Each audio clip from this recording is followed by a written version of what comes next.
Welcome to my...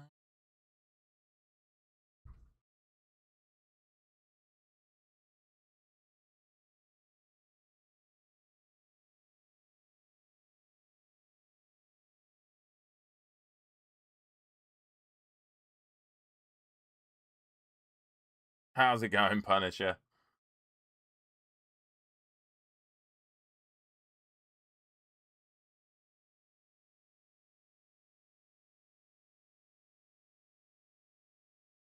Why is this not...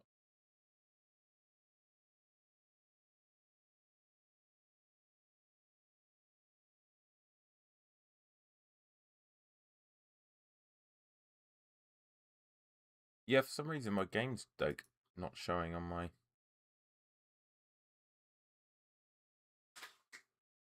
OBS. It should be. Should be showing on my OBS. Is it not going to? Why are you not showing? There we go. Sorted. Sorted. We are... have a game to show. Annoying Dad, how's it going? Alright, let's jump back into some Megastore Simulator.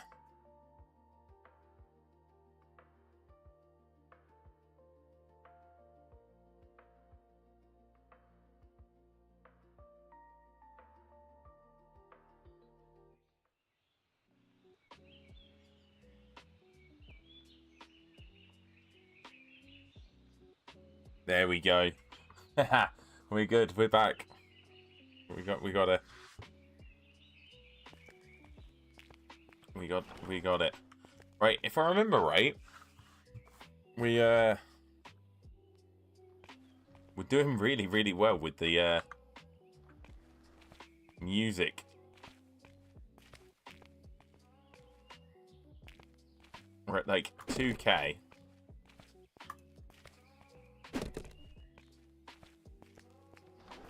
So if I remember right, we need to order one of them. And then we can open the store and let's get selling stuff. Then we might actually look at our next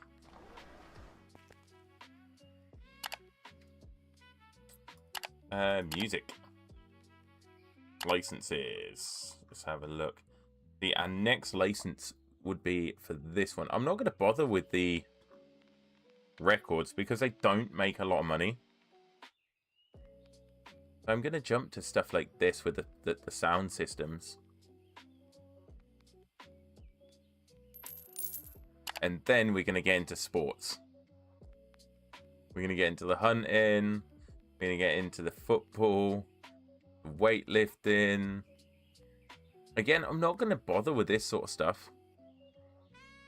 It will purely be... in a bit, baby. Love you.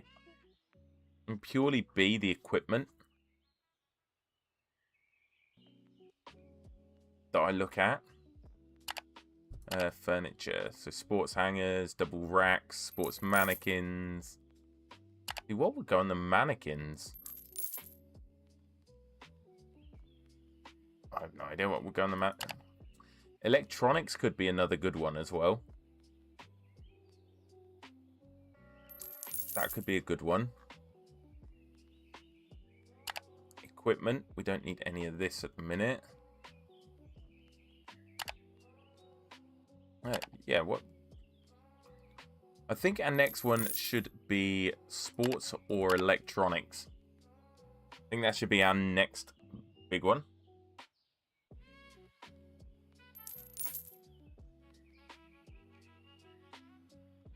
Oh, we haven't got finance yet. Management, warehouse expansion. Another 1,000 for the next expansion. But we're 1,000 for the next. Oh, we have so much money already. And warehouse equipment. We're gonna get the next warehouse expansion. Sod it. We're We're doing it.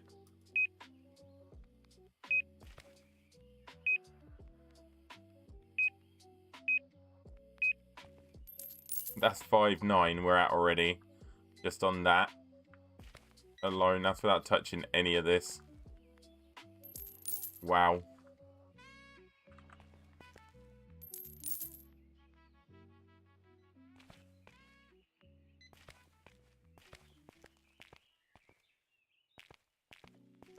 I forgot to go check out the warehouse.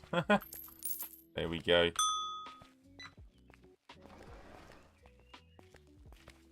There's some items here that we need to unload.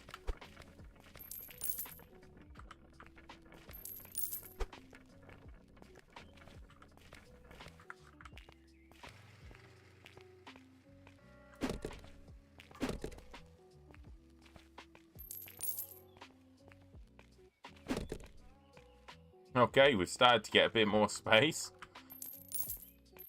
We can start to maybe clear our feet with some of the thingy items. Items that we have more of.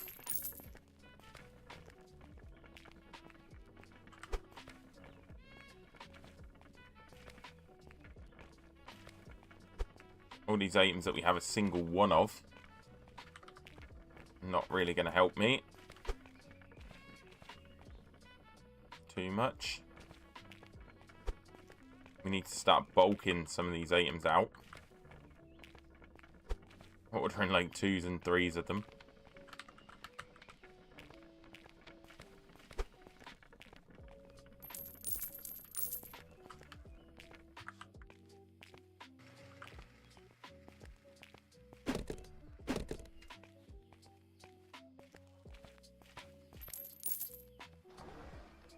Okay, so this is actually turning into like a warehousing simulator, pretty much. I think we have the cello gig bags.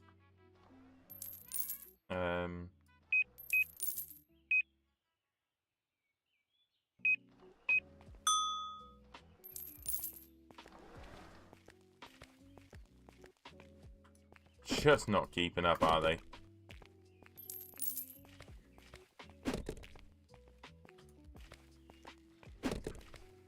We might have to get a third restocker, to be fair.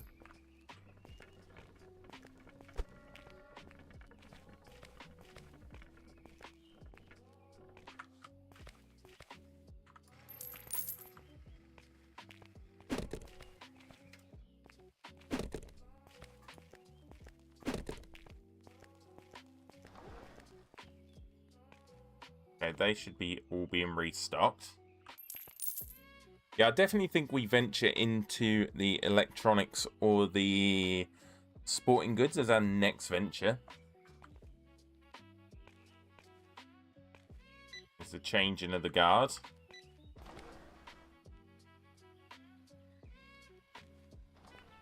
The needed product boxes aren't in the warehouse.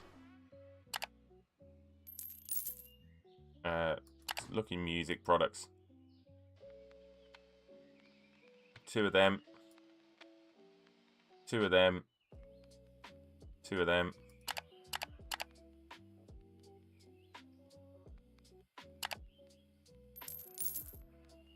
Let's make that to 5.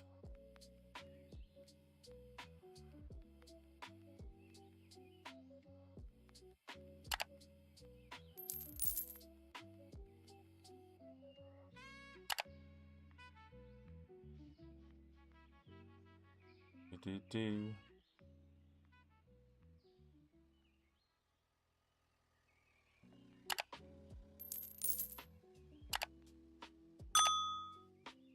There we go. We've done a massive order there.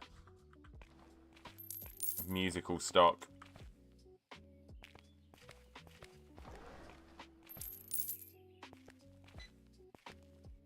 And then next order needs to be this.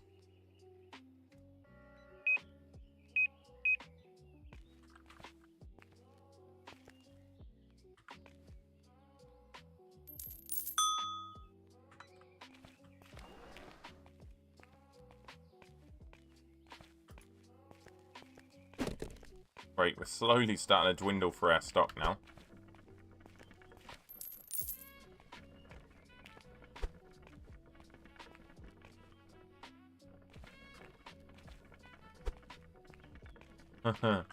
We are going to have to step up our warehouse game soon.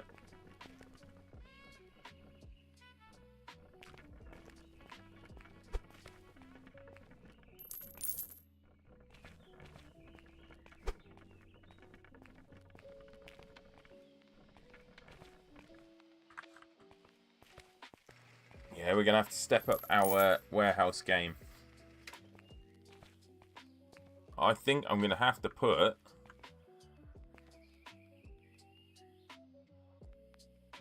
like racking in. If not, I don't think I'm going to hold all my stock.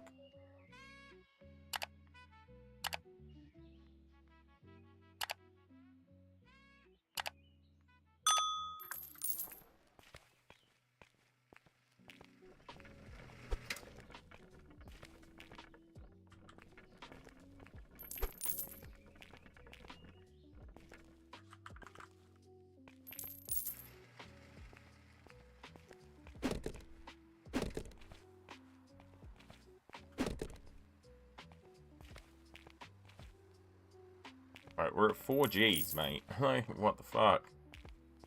Sold out of cotton candy again. I need to go through and do like a massive order. So let's run it down.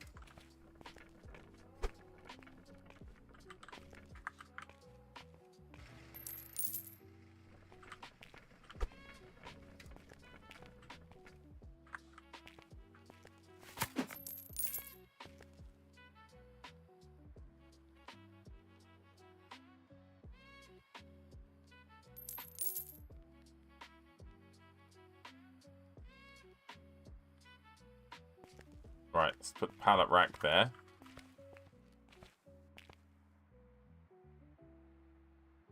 Oh, you're telling me I can't put it in the racking?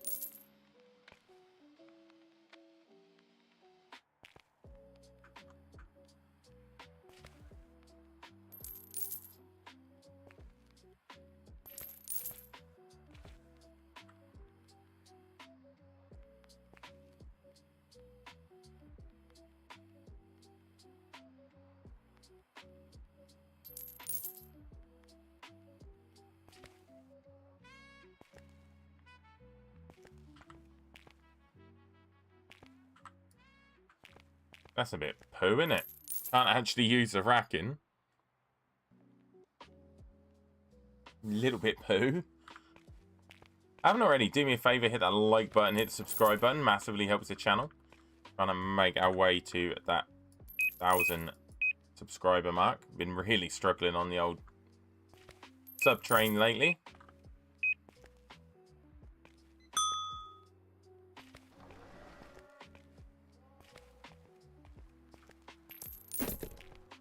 Okay, so that's mega pointless then, isn't it? Like, mega pointless. I can't put the pallets in. What if I use the pallet truck? So, yeah, I can put it, like... I can only use the bottom layer.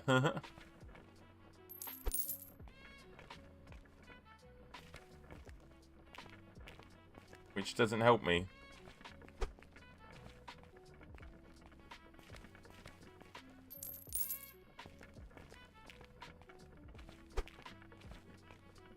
That really doesn't help me. Really doesn't help me at all. So, to use the pallet racking, I've got to get the forklift.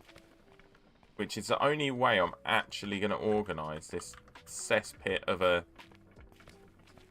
warehouse at the minute. Right, so let's have a look what I need to do that.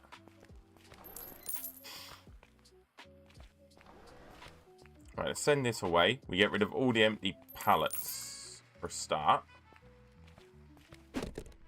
This is awful. If you haven't already, or you're watching on YouTube, do me a favor, hit that like button, hit subscribe button. Massively, massively helps the channel. And if you're watching on Twitch, Kick, Beam, any of the other platforms I'm streaming to, hit that follow button. Massively helps the channel. We're trying to get to 1,000 on all the platforms this year. Right, we're going to let that run a minute while we do a small little... What would this be? Would this be that where you'd put your pallet rack? Maybe.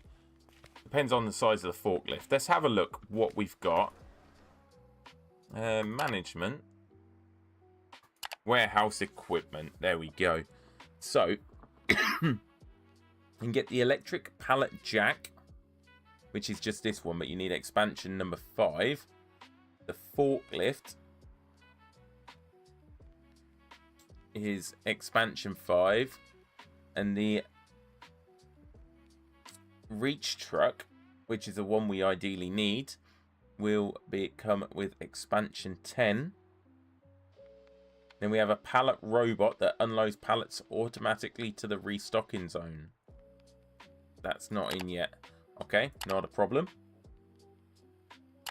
Products in music. Let's go through and do an order. Okay, we got 5 off the shelf of these. We got 2 off the shelf. I'm going to add that to the cart. These we've got. Okay, these we need to have. Let's put it at 3,200. Add to cart 1 of those, because they're really expensive. Ukulele case, we have 5. So we'll add 1 of those, add 1 of those. Then we need to go back to our toys and candy.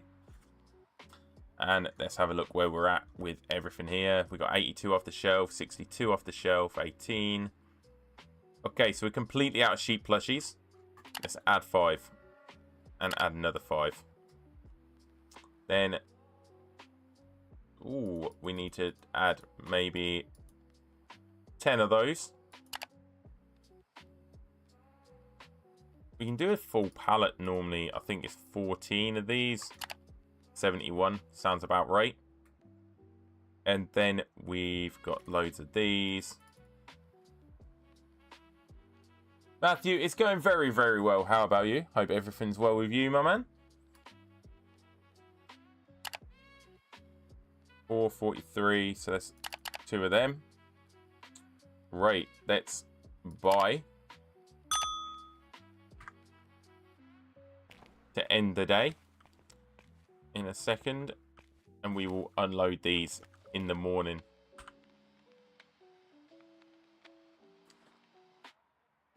Punisher, the plushies are really well designed. I do actually really like them. I think they're really, really,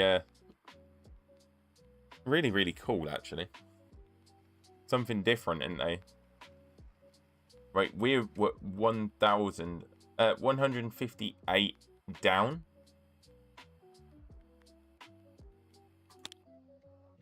Okay, so these are going to have to go mad with the restock now.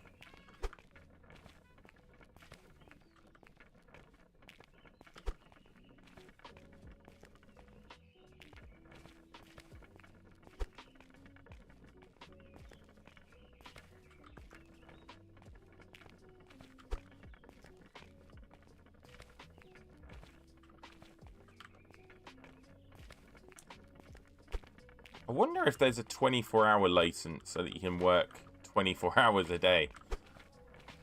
Like, have it a proper mega mall.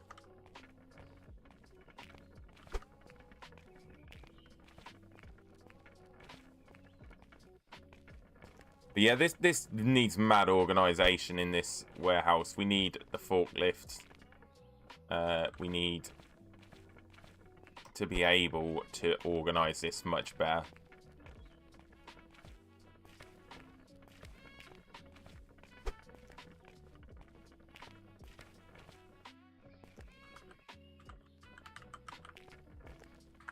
Right, we can send this away now. Okay, Jello and avocado plushies are on a different lorry.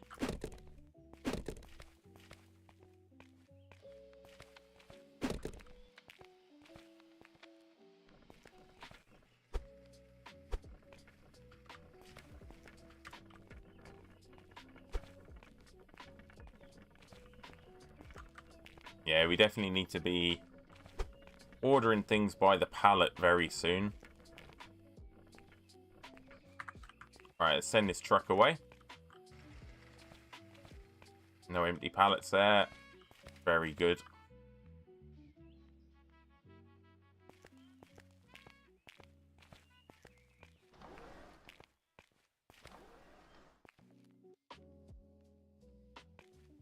Okay, so everything should be pretty full. We're not doing too bad at all. We're doing quite well, actually. The next thing I want to do is expand again. And go into maybe sporting goods. Because, to be fair, the licenses for the music, the only other ones I want to get is this one. Where sports, we can go here. And then toys and candy, there's obviously a lot more that I want to do. Like, I want to do these ones next. These are chewing gum.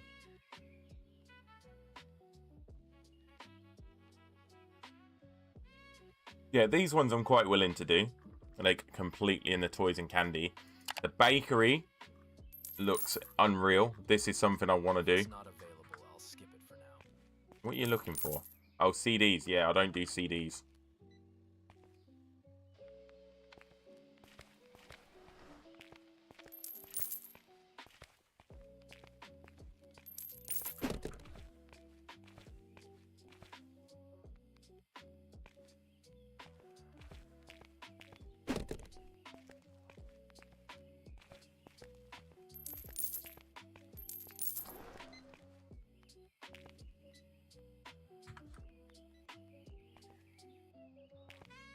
So we need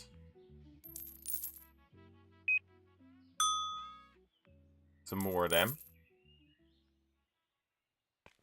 We might need a third restocker as well, to be honest, because they're yeah, they're struggling.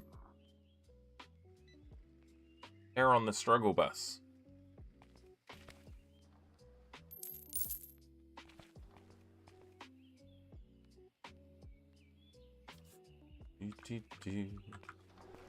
What is our next store expansion? Management, isn't it? Growth. £1,000. Let's add it. Why not? We'll do it now. Ah, it's gone this way.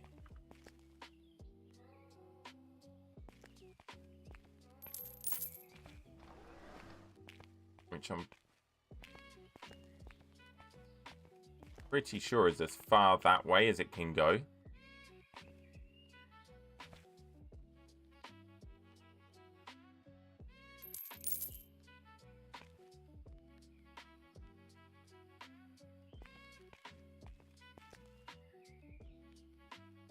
Right, there's the music section. And do I put... Oh, I might want to reorganize this a little bit.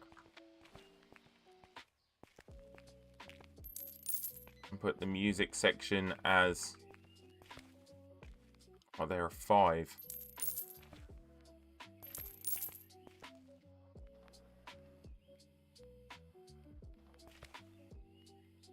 Well, I don't know. I want to shrink that down so that I can put a sports section in. Obviously, I want to expand this as well.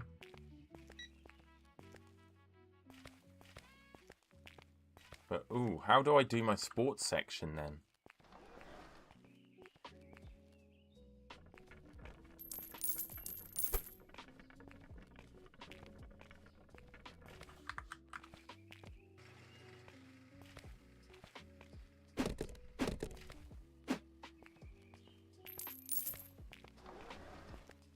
Right, so let's do 1, 2, 1, 1, 2.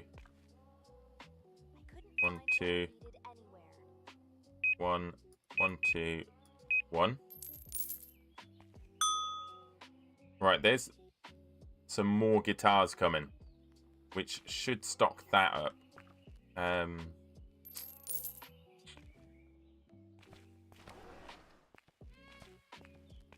massive guitar restock.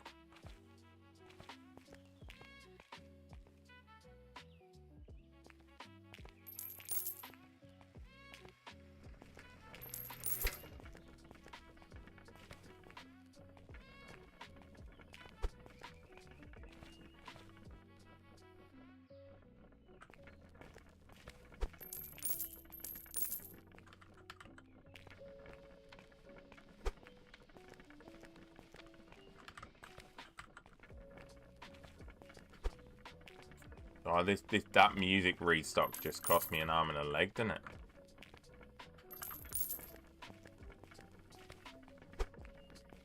Yeah, I definitely need the forklift. No worries, Punisher.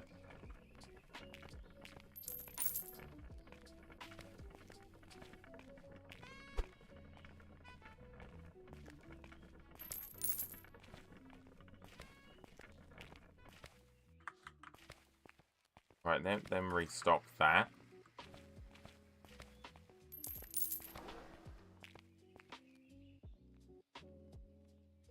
Right, we're going to leave that for a second, right? We're going to let that sell some stuff while we rethink the design and layout, because the layout is awful.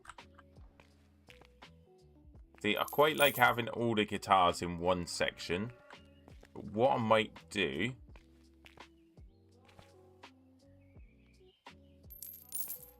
is grab this.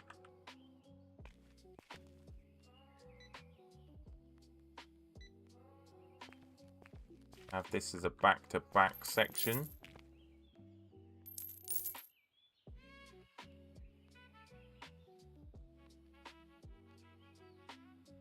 No, it's not level.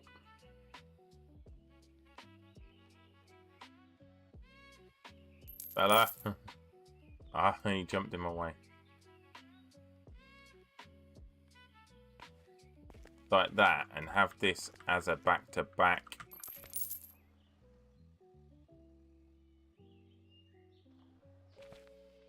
section like this.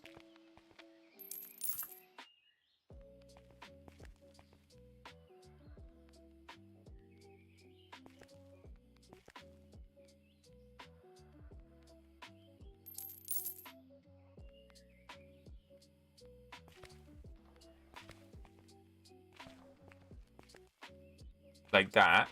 Have a music section more enclosed. And then I might drop our sporting goods section in here. Right, let's go shopping. Sports. Furnitures. We're going to buy 2 of them, right? We're going to put these as our entrance to our sporting goods section. We're going to do some weird stuff here. We're going to experiment a little bit.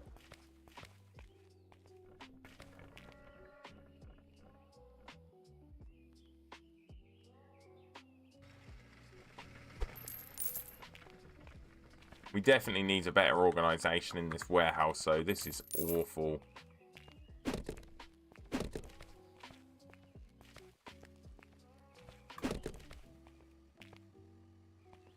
You would have thought, like, when they have nothing to do, they would get rid of these empty pallets.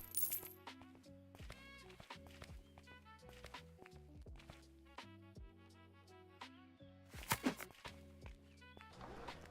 out of stock today. What we're going to do, we're going to...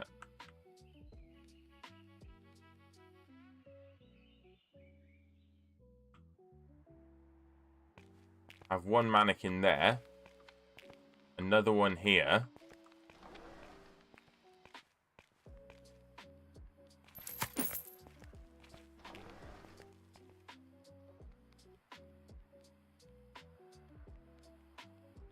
And have that as the entrance to our Our sporting goods section.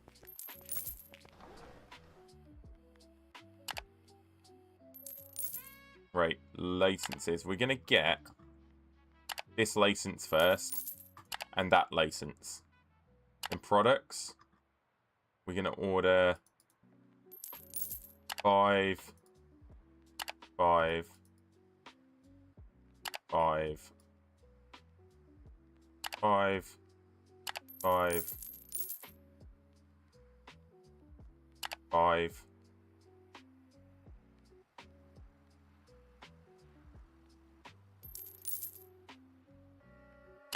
5.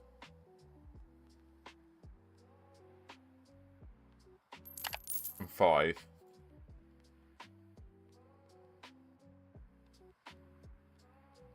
And we need sports double racks, okay? Furniture, sports double racks. No, order 4. Oh, not enough cash. Wow, okay.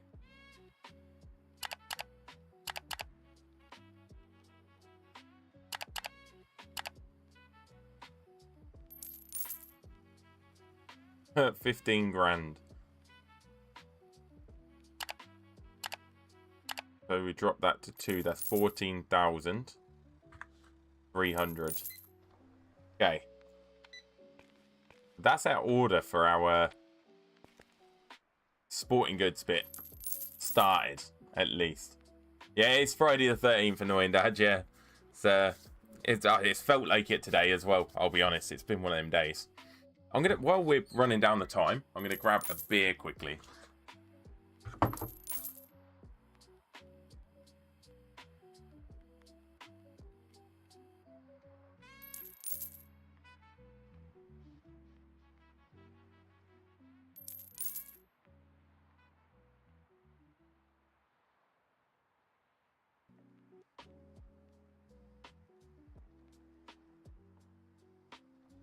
There we go. My beverage of choice tonight is a Hobgoblin Ruby.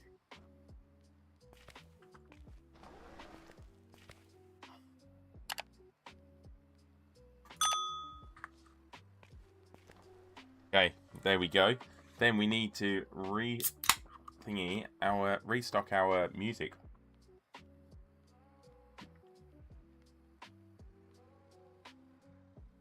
That's a good beer. That's a very good beer.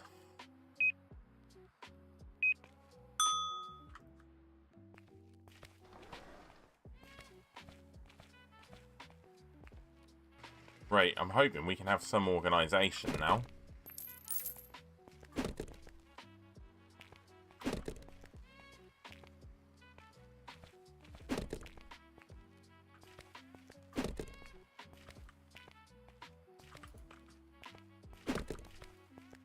We're tidying this up a bit.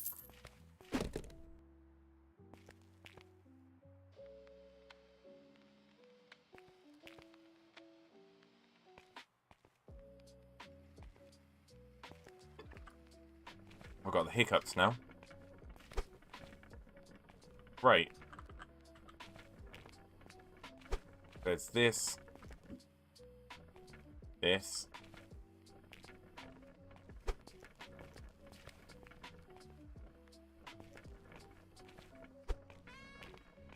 Right, so we're going to start tomorrow with no cash. Absolutely no money at all. But we should have a full stock sporting section.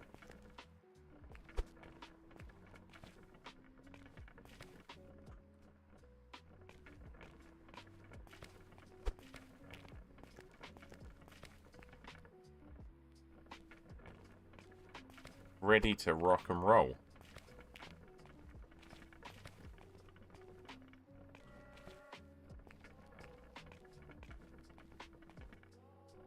Here's my double rack, so they can go over here.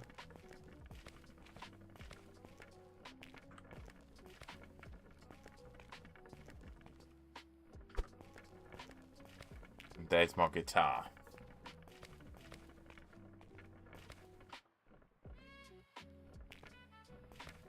And I don't think they'll restock these from here. think they actually have to be on the floor. I don't think they'll pick from racking. But we'll see.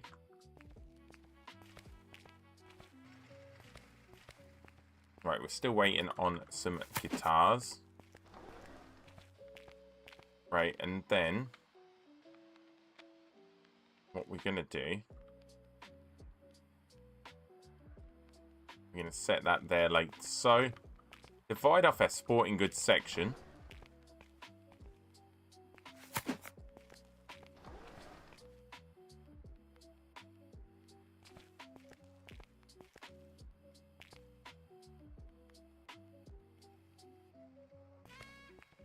Give it a little bit of a flow.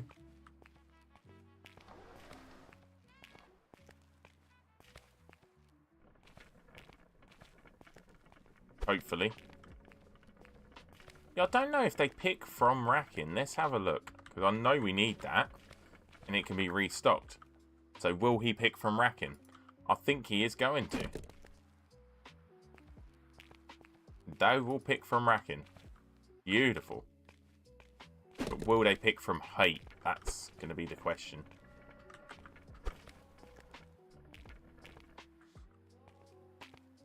Okay, so there's that. Let's get a look here. So we got cricket bats.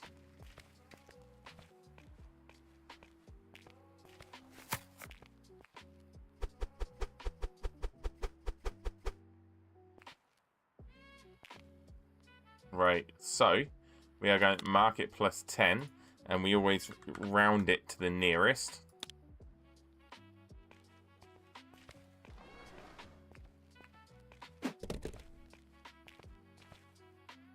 Then we have cricket balls. Would make sense to go on the shelf next to it, wouldn't it?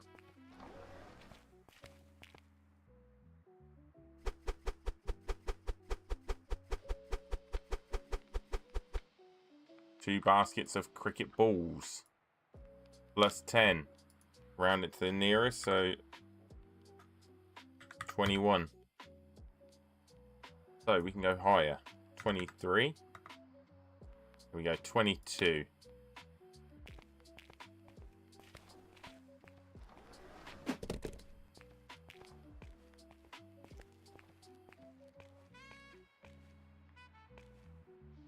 Right, then the other side, we're going to go American footballs.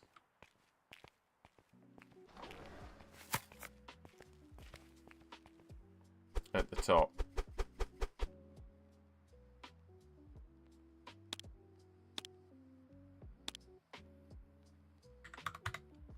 $30. Bang. There we go. So we've now got a start of our sporting goods section, which is quite nice. Then we'll put our volleyball. There was some more stuff. Backpacks we've got there as well.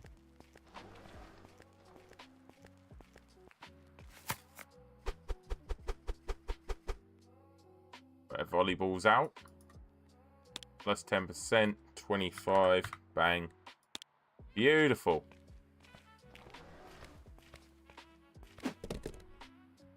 Then we have, oh, we got still need some more. See, we got bows.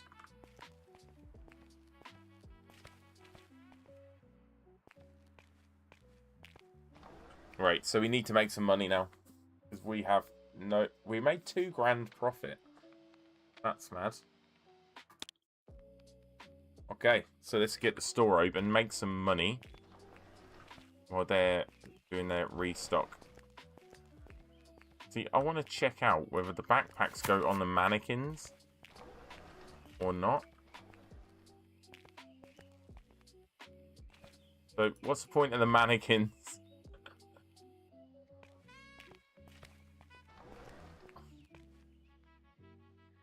Lynn, how's it going? Yeah, we're getting there. We are getting there. Slowly but surely.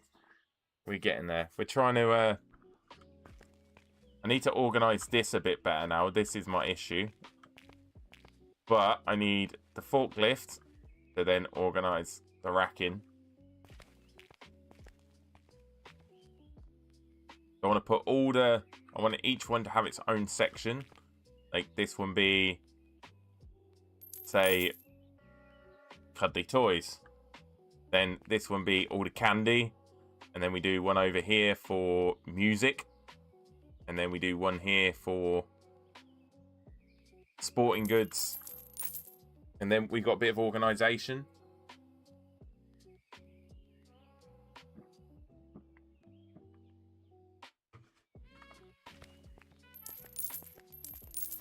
But we also need to top up our music.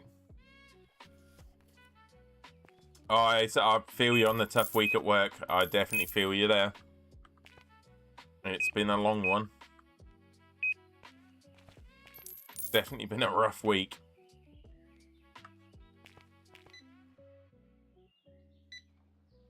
We need a massive restock.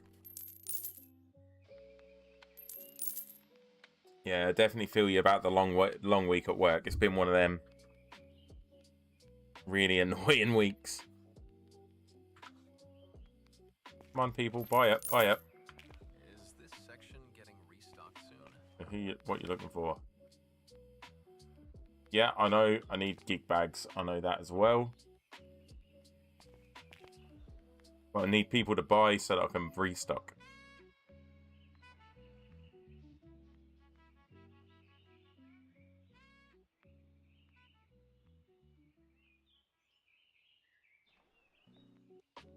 That's it. That's the main thing, isn't it? As long as we got through it and we're still healthy and alive, that's all that matters.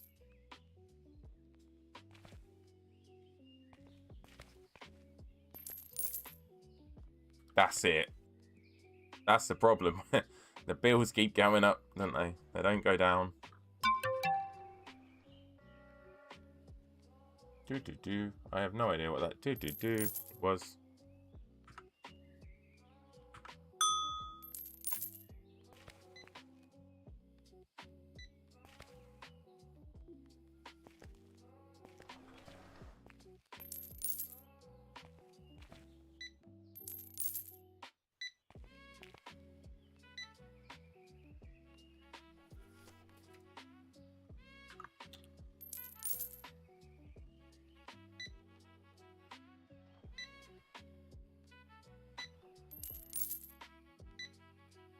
I know what that was. That was my beam.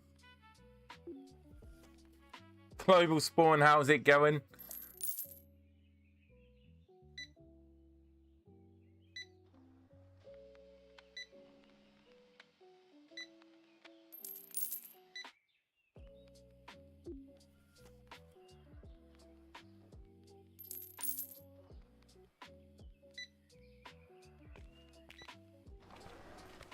Yeah, it's good to see you as well, Lynn. I've been, I didn't stream yesterday. I was really, really tired yesterday. I was absolutely shattered, I'll be honest.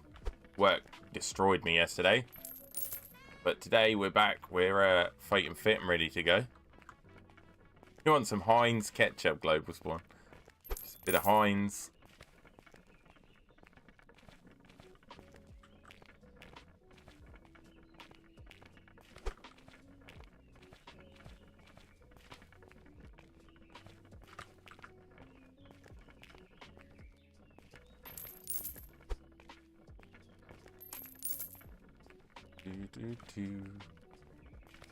Oh, they're full on empty. Ah, that's good. The music stuff that I'm putting in, I'm like, why have they got so many empty pallets? Yeah, I'll be honest, work's been really rough lately. It's we're in a weird season because I deal with fruit and veg. And with all the storms and stuff, it's been really hard to get stock. So we've been waiting, spending a lot of time waiting. They've messed our start times up, so then we're finishing late. Then it puts your body out of rhythm, and yeah, I've just been in a nightmare.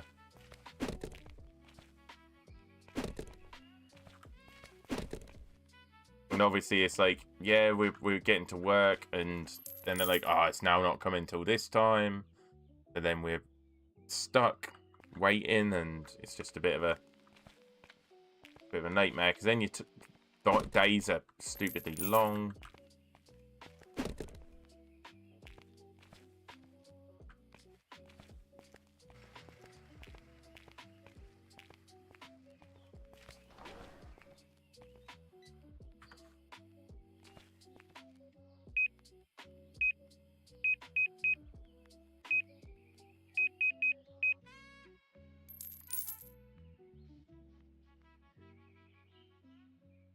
Yeah, exactly. It's a nightmare.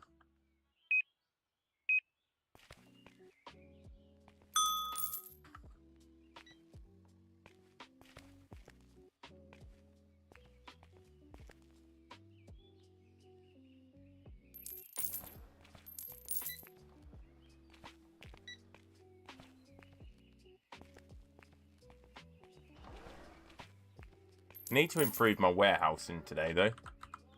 That's a big goal. Need to keep expanding until we get the forklift.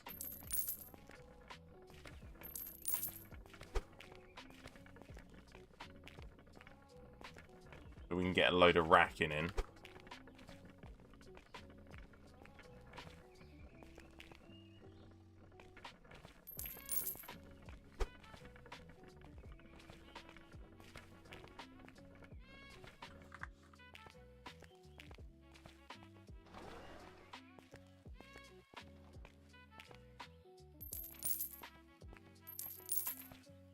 The music stuff sells out so fast.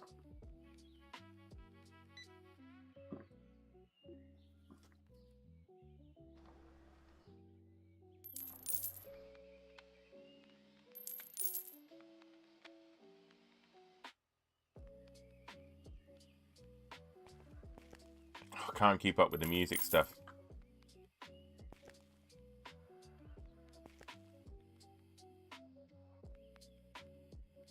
Right, I need to order at least another couple of racks so that we can get some more product out. Shopping. Add to cart, add to cart. Products. What's a bow take? Sports long hanger. Okay, so we need to remove them.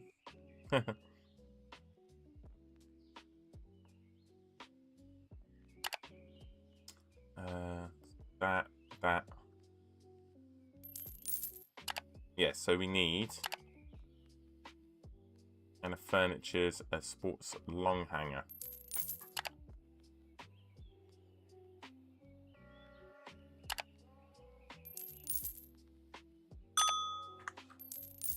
There we go. Then we can get all of our products out.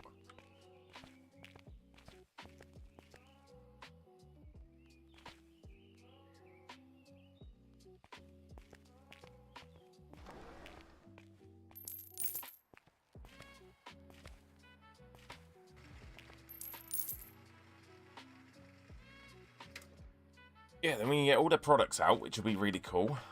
Then we'll make more money, and then we can organize a warehouse.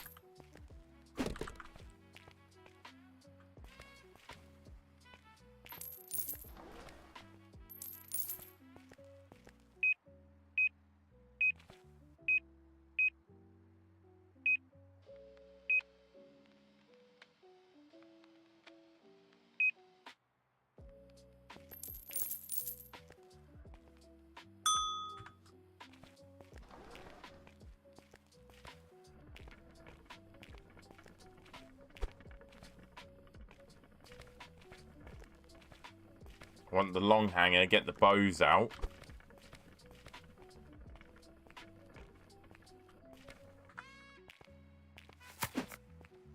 We have loads of bows.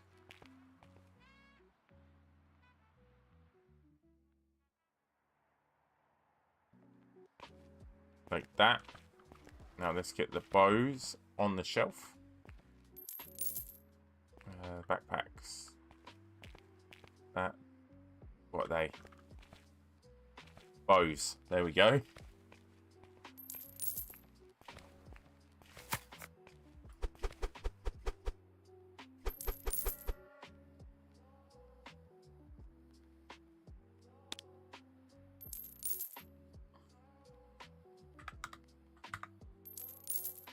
$105.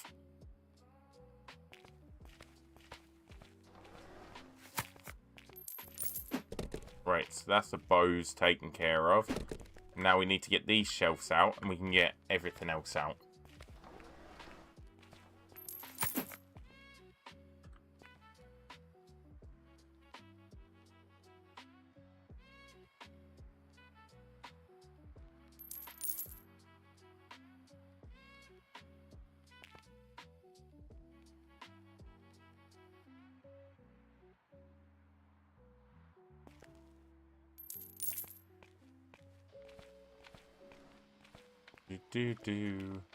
Right, shit, we need to chuck that back out. What else did we get that's not out? So these are all out. That's out. These. And then binoculars.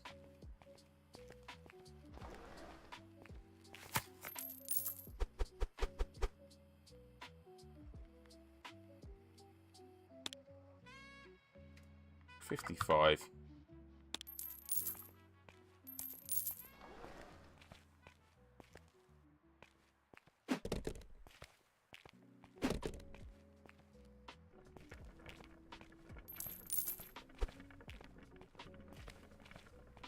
Yeah, we definitely need to start buying it, like saving up and buying guitars in bulk.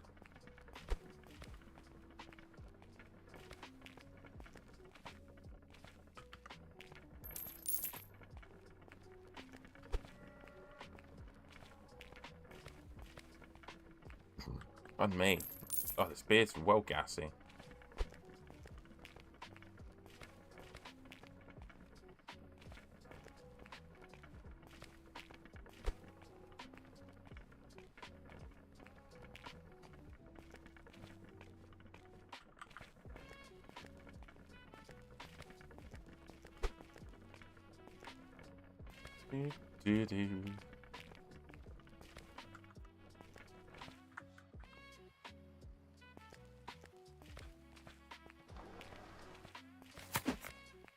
Right, and then this one.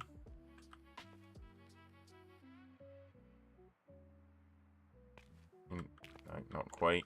Nearly.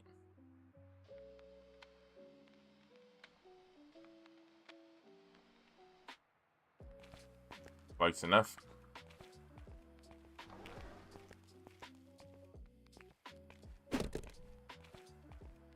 We'll try and organise our warehouse a little bit.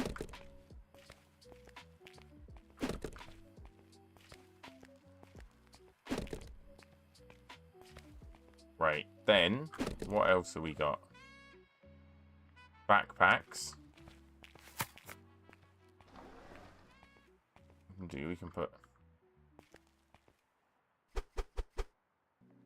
backpacks and binoculars together.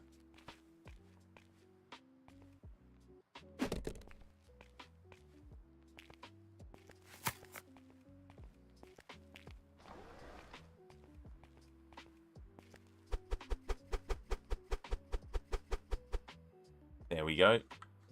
Now this market price plus 10%, 120. And then these plus 10%, 79.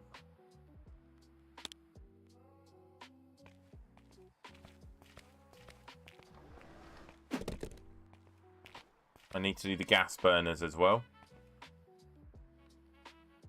I did that, 15 profit. Everything else I've done. Right, so then what else have we got to get out?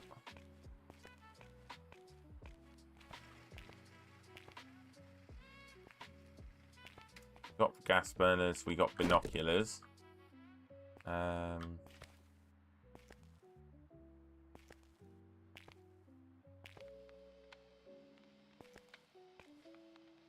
We got backpacks. We've got all of this. Nice. I think we're getting there. I think we're getting pretty stocked.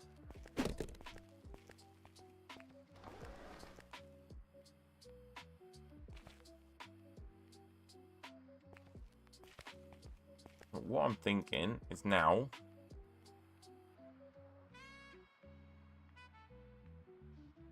Put that there.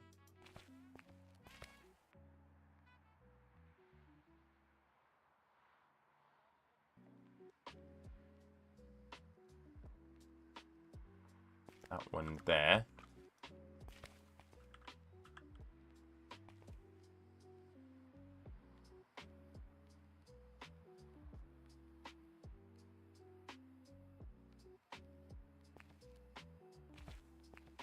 That there and have that as like a little pedestal. I don't know. I don't know if I like that or not. It's very open, isn't it? I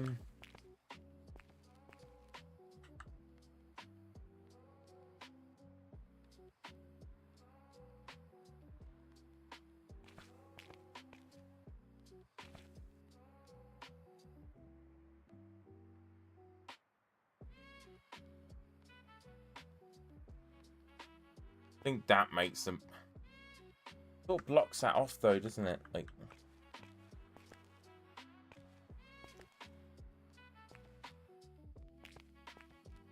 Yes, I turn that to there.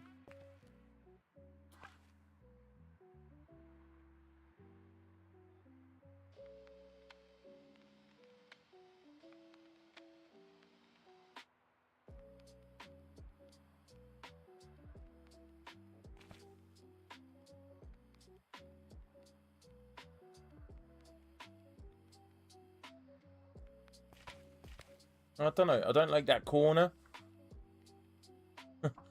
I don't like the corner. Like having that blank space there is a bit. Yeah, having that blank space there is a bit weird, isn't it? I don't know. How do I stop that? How do I prevent that corner? I don't think I can. I think that's the best I'm going to do, isn't it?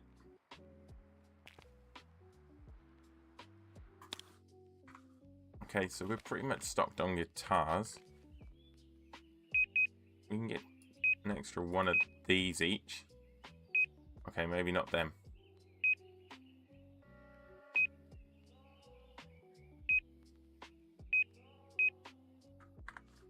Maybe not. What we can do is maybe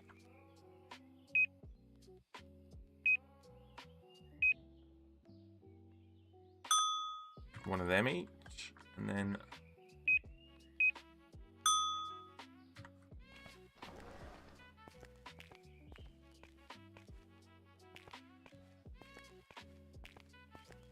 right, everything's stocked apparently that I have.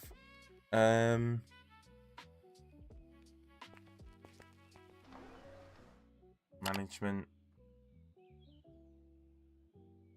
warehouse. It's $2,000. But I need to get to here to get the forklift.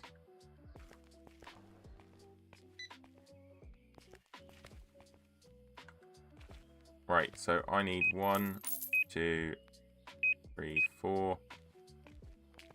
I need at least 1, 2, 3. 1, 2, 3. 1, 2.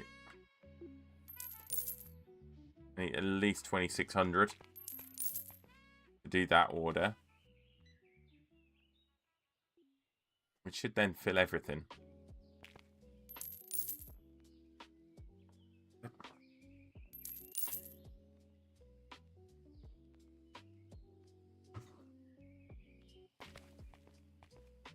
I'm still wondering why I spunked all this money on mannequins, but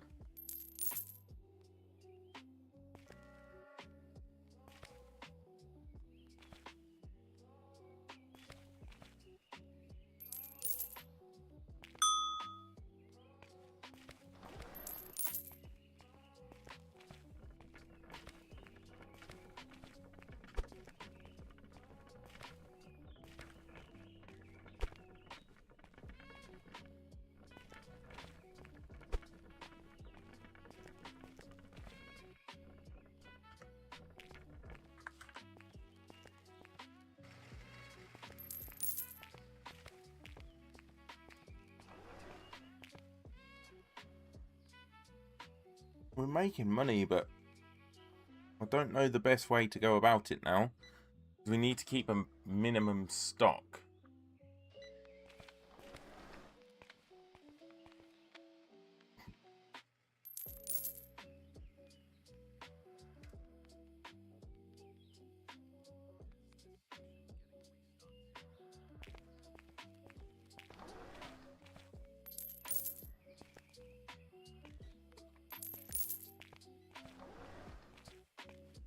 Don't worry, more music stuff's on the way.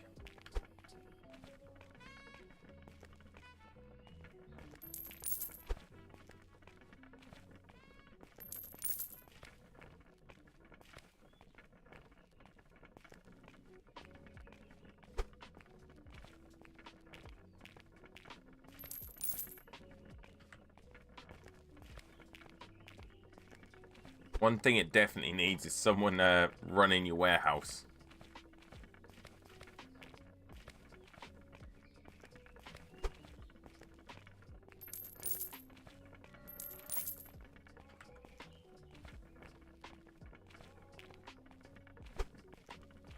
Because this is just warehouse sim now.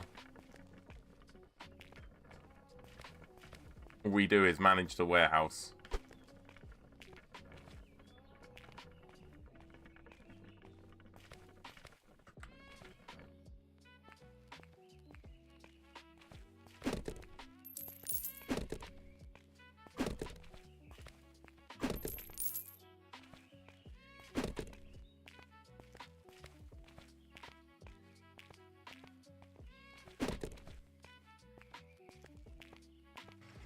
There we go.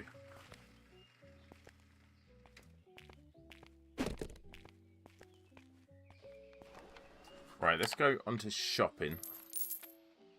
Products.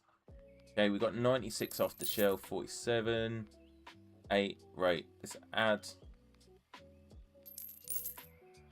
one of these. We've got plenty off the shelf. Then we want music. We want to add at least one of them, don't we? 2, 2, 2,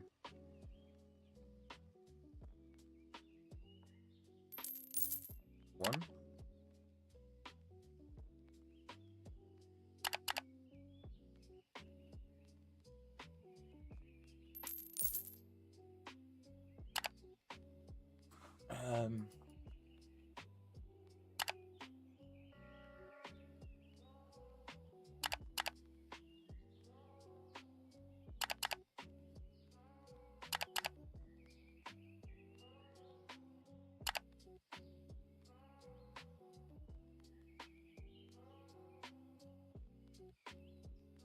I don't need 10 of them, do I?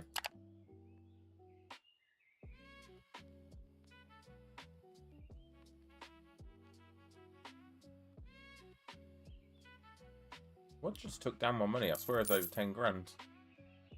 I can't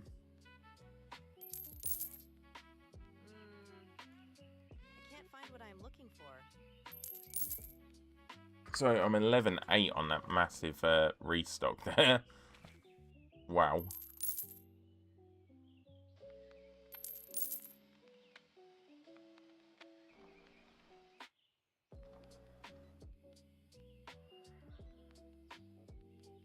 Yeah, it's absolutely mad. 11,000 on that restock. So we got quite a massive restock there.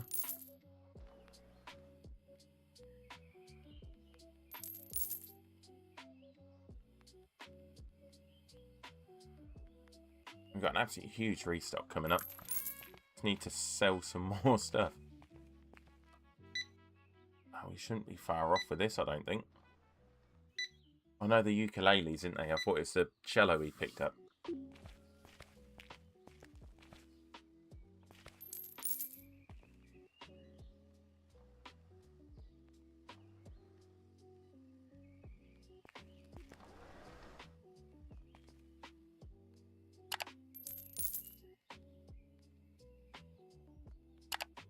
Right, I need 800.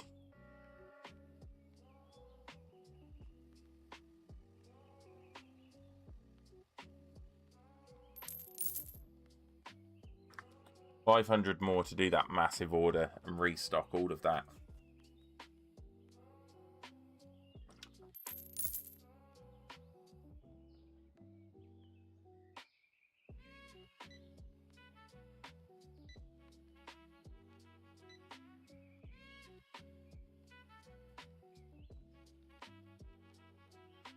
Yeah, if we can restock... come on, 200 more. Someone buy something big. Oh, I didn't restock that. Ooh.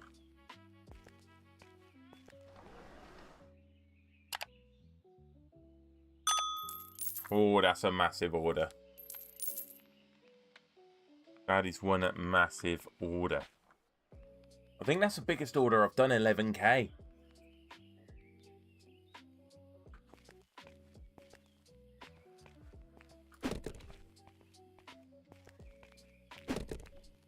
$11 bags.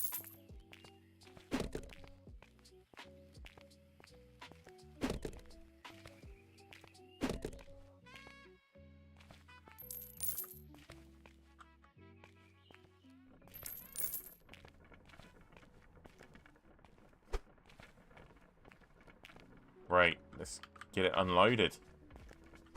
There'll be at least 2 lorries. Or vans, whatever they're meant to be.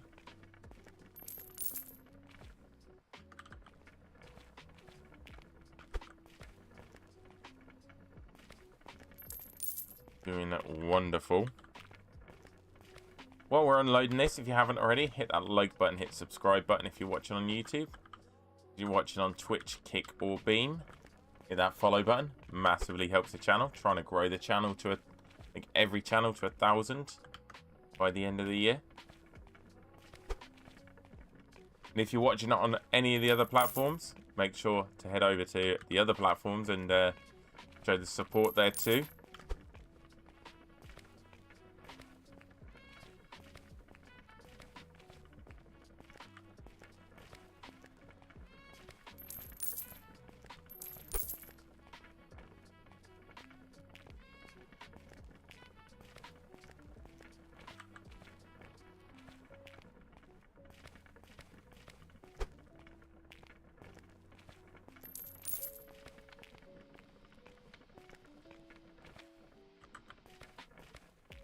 But on the plus side, I do have a nice long weekend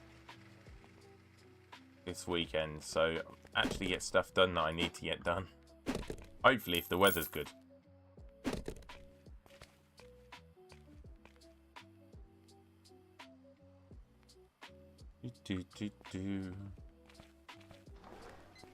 Nice, we got a little restockeroonie.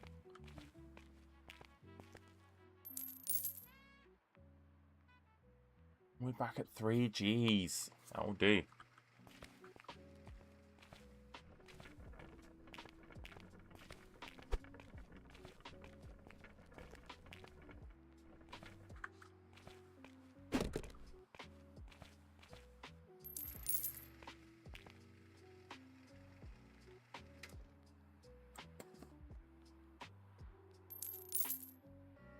It is absolutely been belting it down for God knows how long here. We're I'm just outside of Cambridge, and it's been hammering it for like what seems every single day.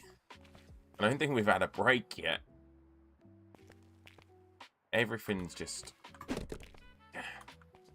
It's not good weather. Not good weather at all.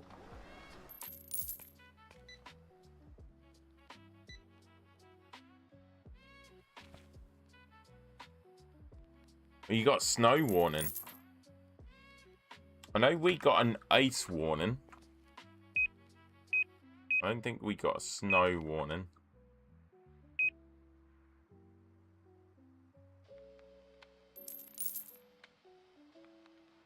That's mad. I hope not. Because I really, really want to clean my motorbike. Sounds really sad, doesn't it? But, like, my bike is disgustingly dirty. Needs a mega clean. Ready for the riding season.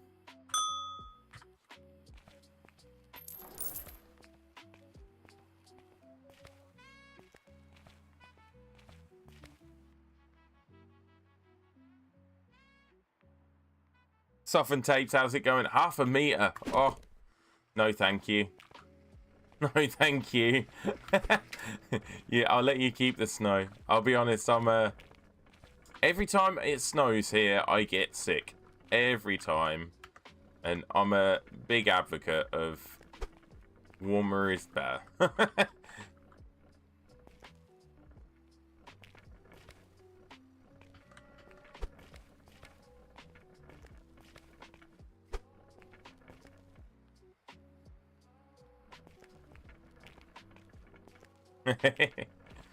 Yeah, I'm a big advocate of warmer is better.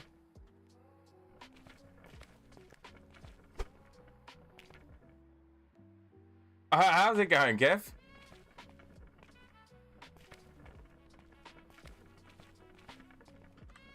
Yeah, no wonder you got. No wonder where you are. You've got a meter of snow, half a meter of snow.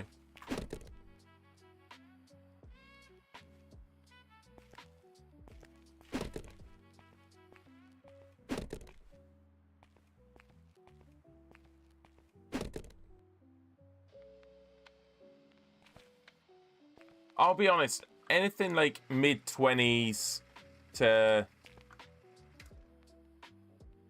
32 maximum. Anything more than that's too hot.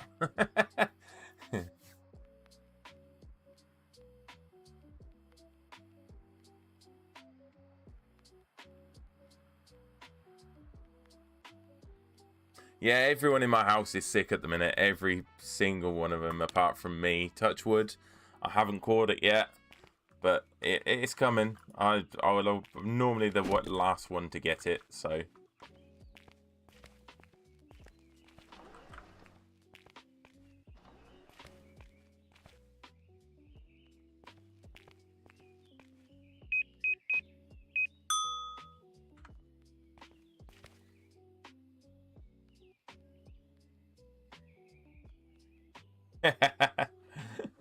Yeah, 25 degrees is perfect, mate.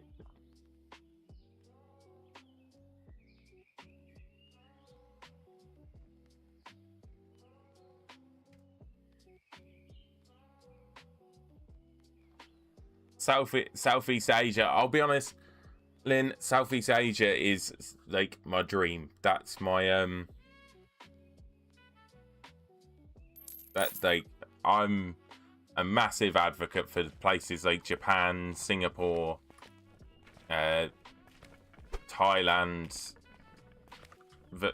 Anywhere around there is just, it's a different world. Like, the people are so much friendlier and stuff. You know, it's just a different world there. It's genuinely where I would love to move to if I was to go anywhere. It would be Southeast Asia. I would definitely go east. Yeah, my problem is like trying to get anywhere with my kids because I can't take them out of school.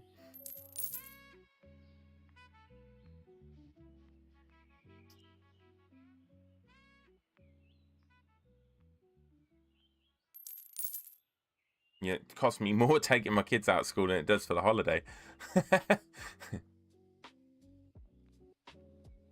I did find somewhere that did Japan 12 nights.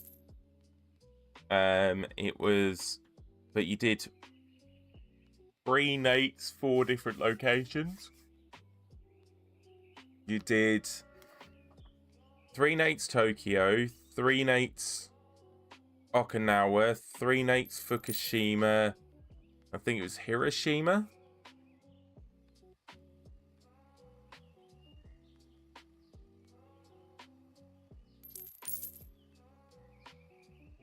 Yeah, that is the problem.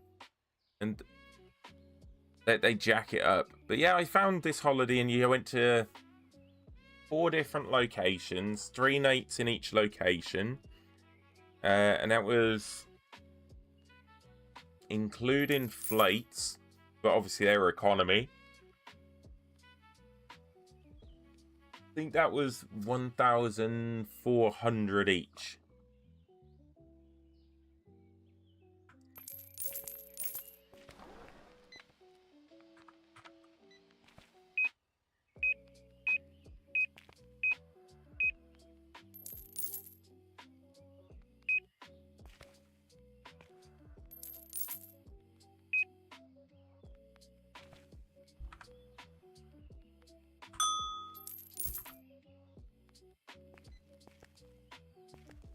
So that was quite a decent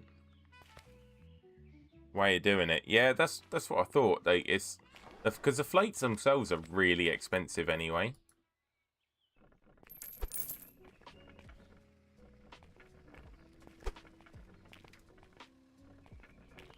So it was literally a case of, by the time I've done my flakes, I might as well get a whole package deal. My problem is I'm going to spend a small fortune, like, while I'm there.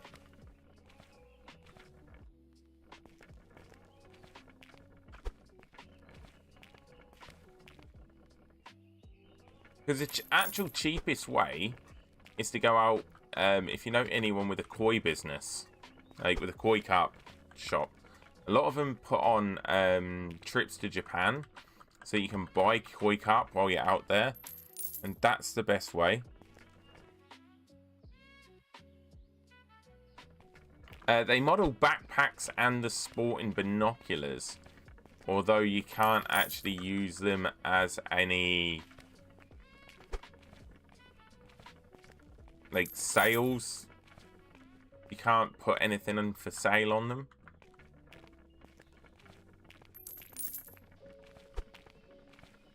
But yeah, the cheapest way is the cheapest way is definitely to go out as a thing with a koi company, because they pay for all your food and stuff a lot of the time. Like the koi farms will put on food, and you get to see a lot of Japan because you go all over Japan to the different koi farms. It's quite a mega way of doing it.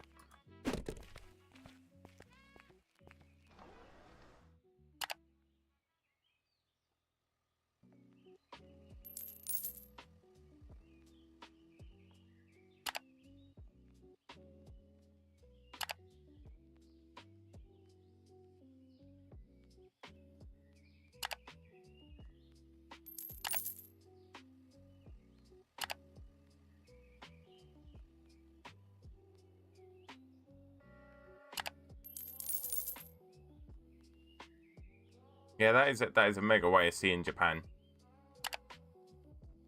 I don't think there is any like cheap ways of doing it as such.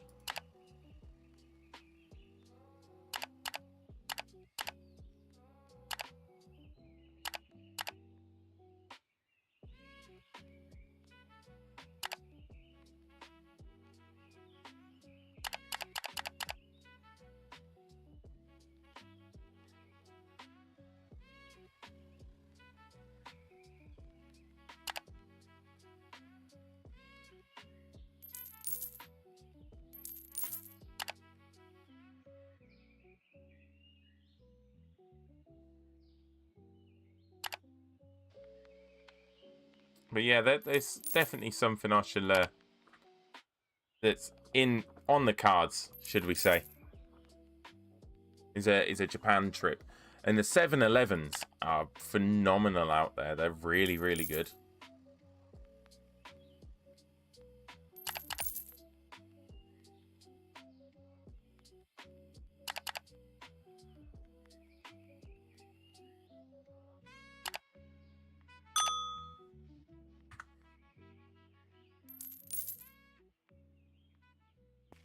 I'll be honest, it's a different world out there, isn't it? Like, compared to England.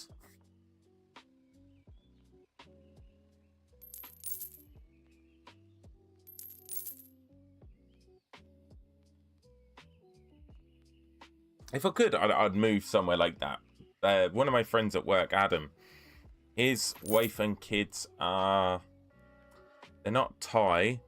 They're like the next island over from Thailand. Oh, that's gonna do my head in now. Where are they from?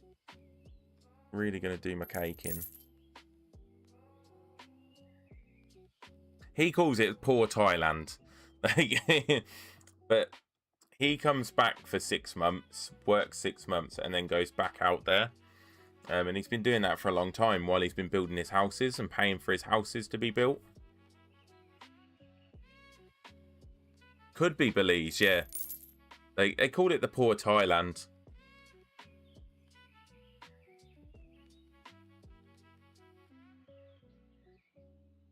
But he's yeah, he goes out and comes back for 6 months, works 6 months here, and that 6 months pays for his 6 months of living and pays off a massive chunk of his house, of his house being built.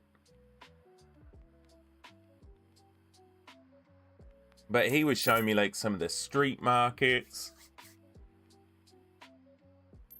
What else was he showing me? He showed me the other day he was showing me the street markets. He was showing me just some of the beaches and random stuff.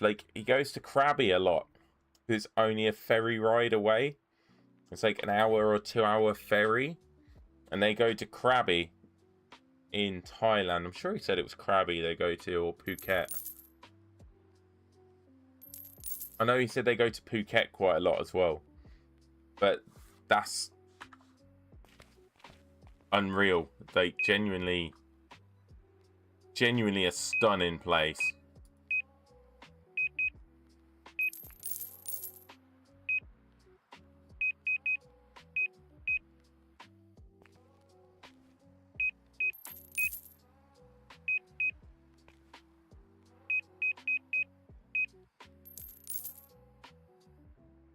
Oh yeah, mega. Genuinely, if I could do it and I had the backbone to do it, I'd go 100%. It's just having that backbone to just I'm going, you know. Maybe once my kids are a bit older, once my kids have finished school and stuff. I wouldn't want to relocate my kids.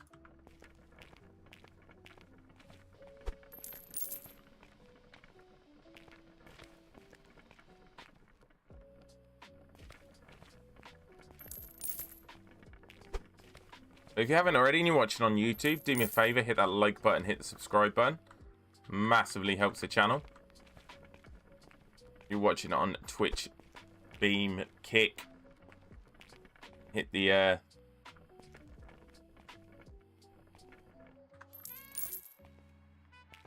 follow button. Do you want me to be honest? Sorry, my friends have moved to America. I've got friends that have moved to Australia. I've got friends that have moved to Kenya. And every single one of them have said how much of a better standard of healthcare they receive with an insurance-based system. They pay their insurance every month, out of their wages. And it's not a lot.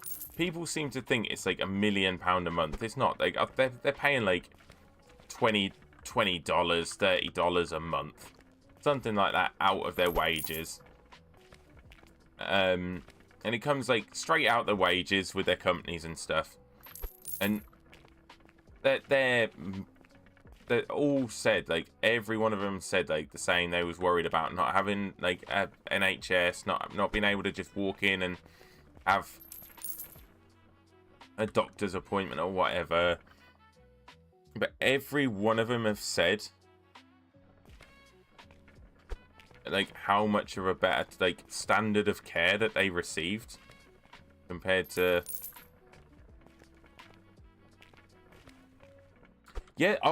by a nautical mile. Genuinely, the limitations on treatment with the NHS. I love the NHS, don't get me wrong. I think they do a ridiculous job, you know, and anyone that works for the NHS 100% has my utmost respect, because the amount of restrictions that they're given and the amount of stuff that they can and can't do, the things that they can't tell you about, that's they are so restricted.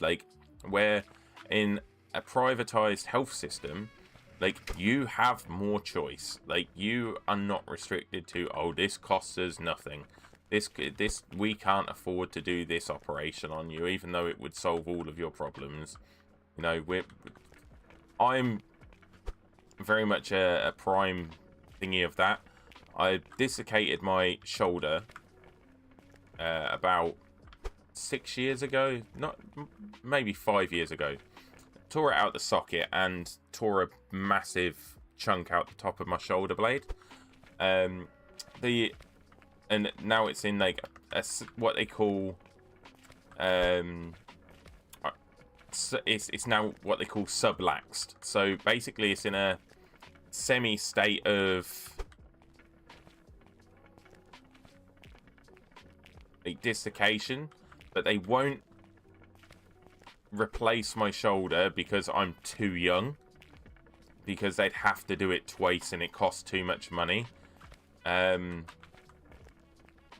They want to permanently, they basically want to cripple me. They want to make my they want to surgically fuse my femur, I'm sure it's my femur, the bone, top bone in your arm, to my shoulder blade, so I lose all function of my shoulder,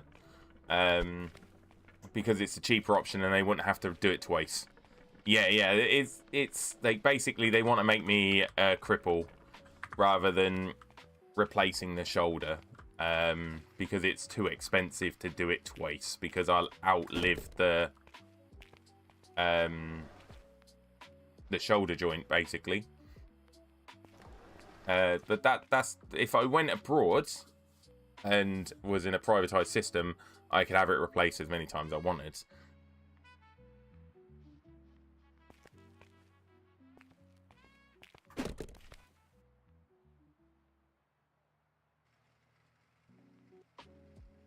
Luckily, like, I have a very high pain tolerance, which probably helps. But luckily, I don't suffer as much as what they think I should. So I'm able to, you know, carry on living a normal life.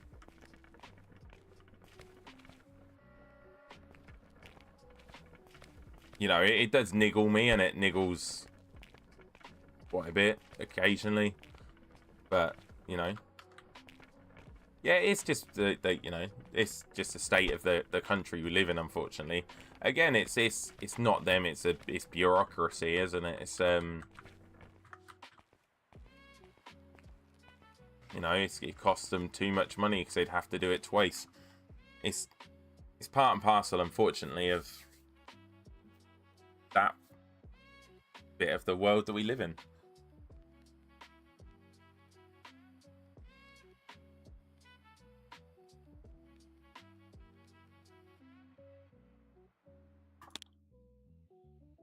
And this is the thing, like, when people say about, like, the healthcare system and, like, oh, we've got the NHS. And, yeah, like, the NHS is fantastic. But it isn't free. And this is what people fail to understand as well. The NHS is not free. Like, you think it's free.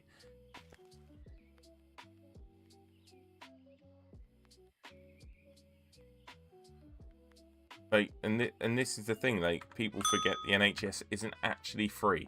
If you go to work, that money's taken from you every month from your wages. You are already living in a thing of that thingy system. You're already living in a insurance-based system. You pay national insurance, which is an insurance-based healthcare system, which is what it was set up to be, was to pay for the NHS.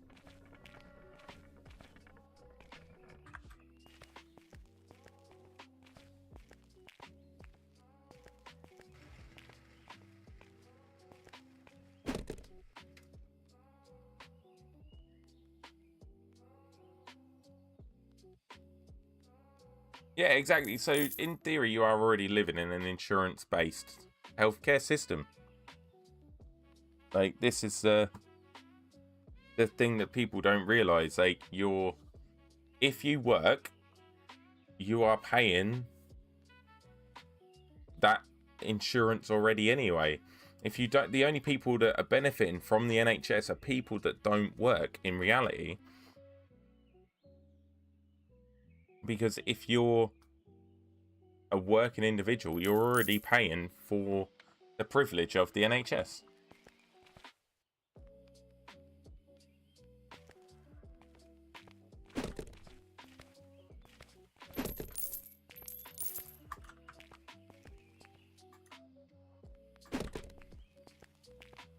And like, again, it's when you look at the average wage in America compared to us, a lot of them are on a lot higher wages than what we are compared to the cost of living.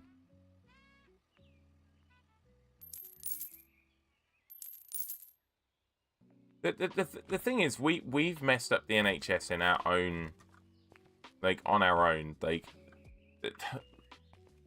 the thing is,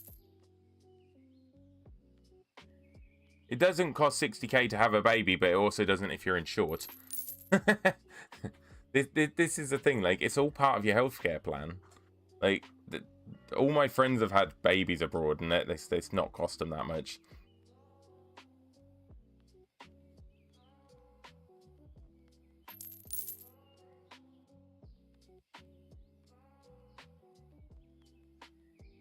But the thing is, in the long run, it probably has cost you more than 60k to have a baby in the cost of your life.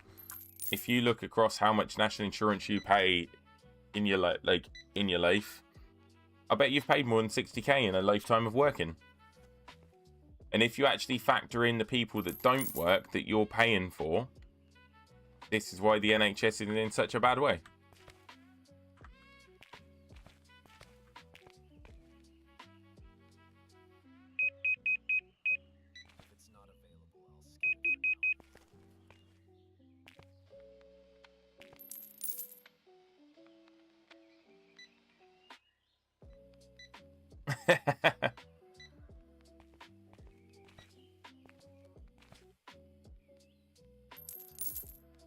But the thing is, like, if you paid the insurances, you wouldn't go bankrupt either. Like, this is the thing. Like, it's people that don't work, and I'm a big advocate of the only people that should get free healthcare are the disabled. Like, if you choose not to work, that's on you. Like, I'm a very big advocate of working people, and people that earn money should be, you know, you should be encouraged to work to pay for this stuff and have healthcare and pay for stuff. I always have been. Like, for me, if we lived in an insurance-based system, I'd be a lot better off. Like, I'm already private with my dental care because I can't get an NHS dentist. I'm private with my opticians. I get no help with any of that. I get no help with anything really. Like, if I went private with my medical care, if I had an insurance-based system the same as what we had in America, I wouldn't actually be that much worse off. And this is the thing, like, if people work and people earn their money and people do everything, and what people forget in America, you also have free hospitals.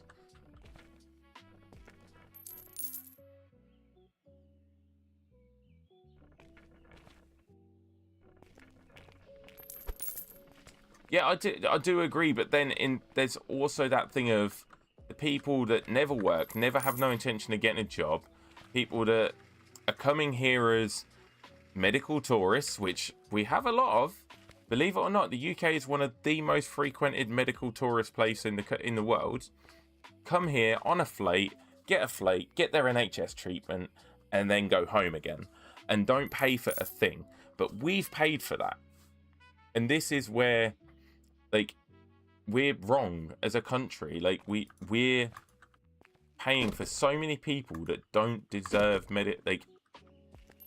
don't deserve, because to me, everyone should be on the planet should be entitled to life-saving medical treatment. But people are coming here and having medical procedures that aren't life-saving medical procedures. That are just flying here to get the NHS to pay for these medical procedures, getting these medical procedures done, and then flying home. And this is the thing, like, I'm very much like life-saving medical procedures. Like, everybody on the planet should be entitled to that. Like, nobody should go without that basic need. But you've also got the thing of people come in here for stuff that's not life-saving. It's not life-threatening. It's got nothing to do with any thing like that, and they're just coming here because they can get it on the NHS by flying here. And this is where we're wrong as a country. Like, this shouldn't be a thing. Like, we should never be allowing that to happen. And then the NHS would be less pressure. There would be less pressure on a lot of things.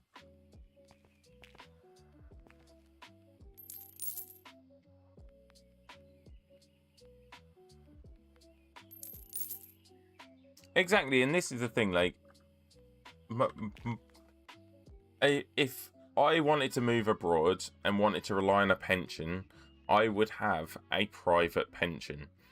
Like, you can't rely on something that you've not contributed to be able to live off of, and it's a massive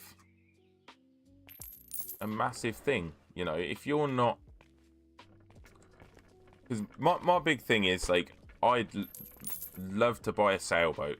That, like, this is my thing. I'd love to buy 60-70 grand sailboat and go and see the world. So to me, I know I'm not gonna have, like, for that dream to become a reality, I wouldn't have NHS. I wouldn't have a pension. I wouldn't have, like, all of these things, like, to back me. So I would have to do everything myself.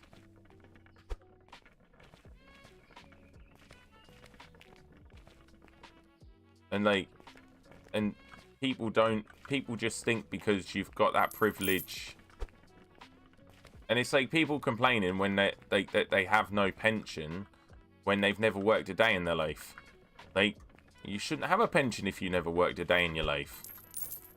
Like, compared to someone that's worked every single day. Like, I'm a massive thing for this workplace pension because it benefits you to go to work. And this is another thing that America was doing long before us. Was you went into a job, you got healthcare, you get pension, you do the business, you get, like, you look for a job with these benefits. Like, I'm very much against American tipping culture. I think that's disgusting. But then some people are very much for it over there because they actually earn more than the standard wage with the tipping culture. But my thing is, I shouldn't, like, I think it's because we're English. Like, you tip for exceptional circumstances. Like, I've been places and, like, the service has been, like, that good. I've tipped. But, like, people shouldn't rely on tips to make a living. Like, that shouldn't, it's an addition for, yeah, tipping culture to me is very, there should be a set minimum wage with the, and then you take your tips on top. Tipping cultures are very, I presume it's because we're not brought up with that culture, and a lot of people advocate for it because they make more money. Oh, my mates told me, like, if I ever go, like, to the US, because I've got friends all over the world, and they said basically to go to a bar in America, you tip $3 minimum on your first drink. Like, no matter what, you tip $3 on your first drink. And then you tip at least $1 per drink every drink. Because if not, you're not getting served all night. Yeah, I'm very much with you there, Annoying Dad. It should be on the restaurant or the person making the money to ensure that their staff are getting paid enough to live. Like, and this is always a big thing for me. Like, it should never be on the customer to ensure that the wages are being like you're paying someone's wages on top of your meal. You're paying for the meal. You're paying for the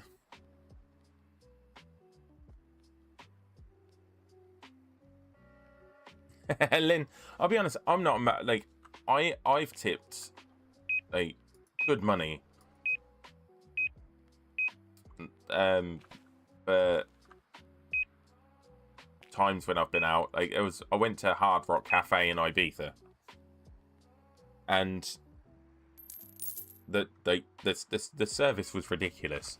Like genuinely, from the second you walked in, like the person that served me was instantly like couldn't do enough to help you, like couldn't do enough like to ensure your time there was like perfect.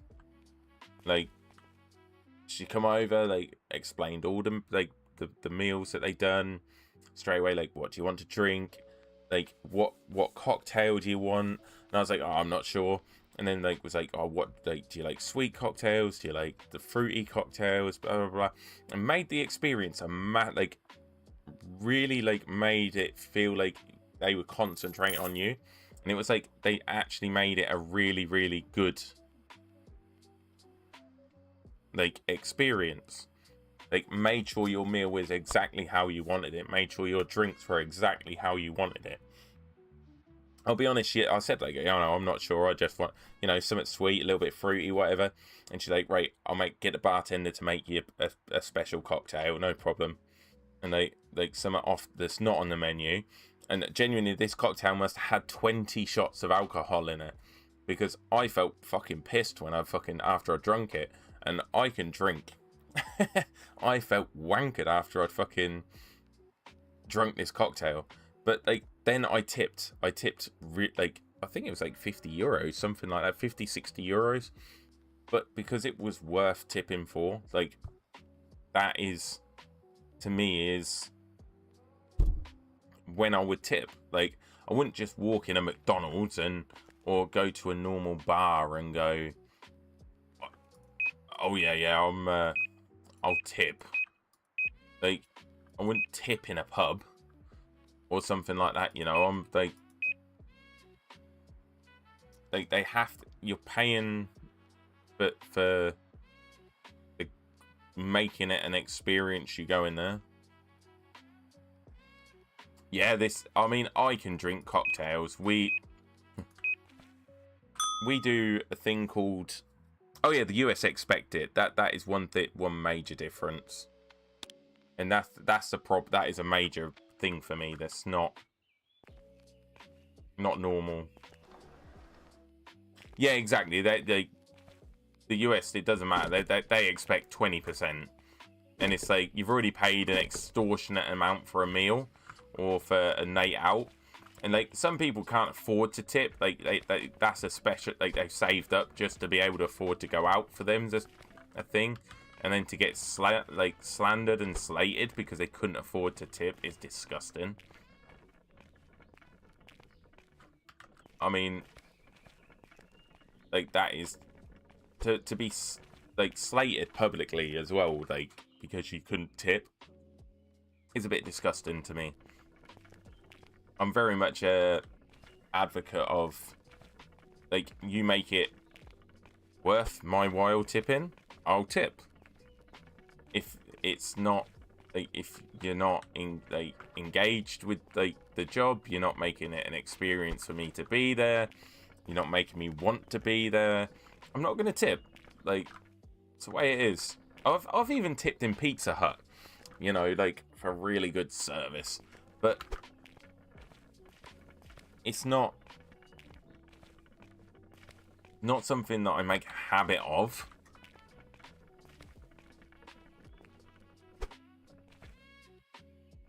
Yeah, they expect it for everything. Like, bellhops taking your bags to your room. That's your job. You're getting paid for that. Why am I giving you more money?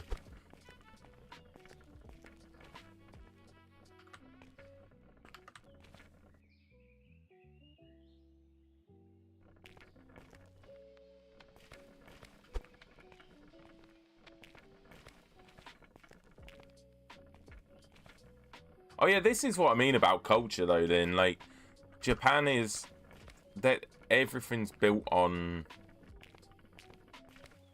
like a good time, like providing a culture, providing that experience. Yeah, this is the thing. Like the bellhops and stuff, they take your stuff to your room. Like you're already paid to do that. Like that's your job. It's not you're not doing anything out the ordinary. I'm not going to tip you for something that's your job that you've not even interacted me with, that to do. You've literally waited at the front desk for me to walk in with my bags. You've been told my room number by the receptionist, and you've gone up in a lift with a little trolley and then left the little trolley outside my door. It's, I'm not going to tip you like for that. You're already paid for it.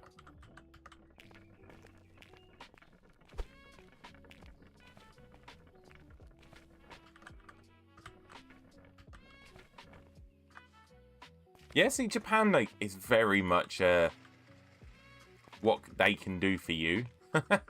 I absolutely love Japan. It's like the culture's so different.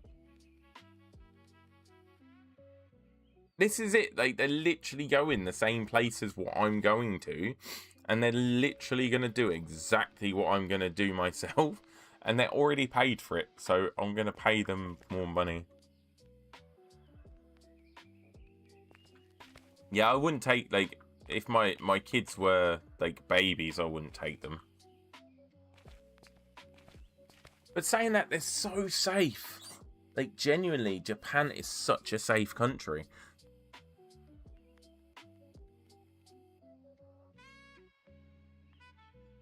Compared to Britain, Japan is such a safe country.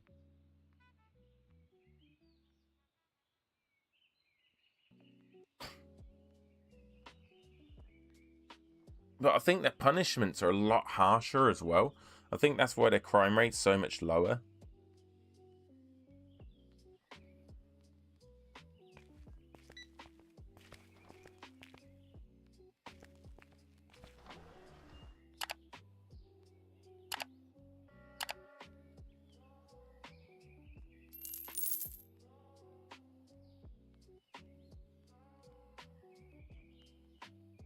And I think that's another thing that does it for Japan with me, is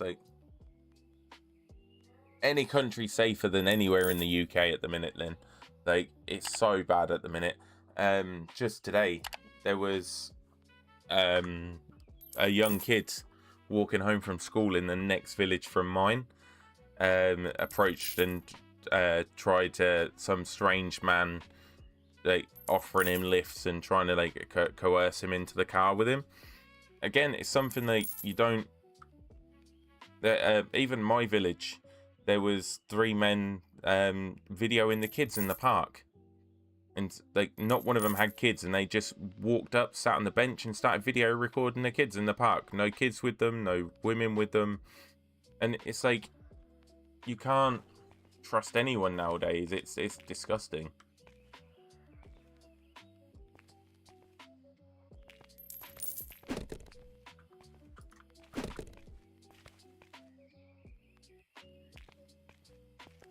And London,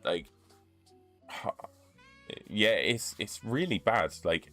Genuinely, the UK is disgusting at the minute. It's really bad.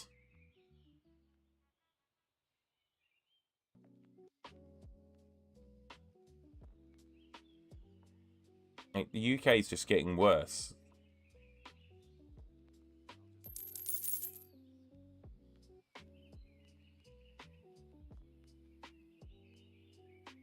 Yeah, it's just, yeah. London is a cesspool now. But again, London is not what it was. London is not what it was once was at all. London used to be run by the right people. Like,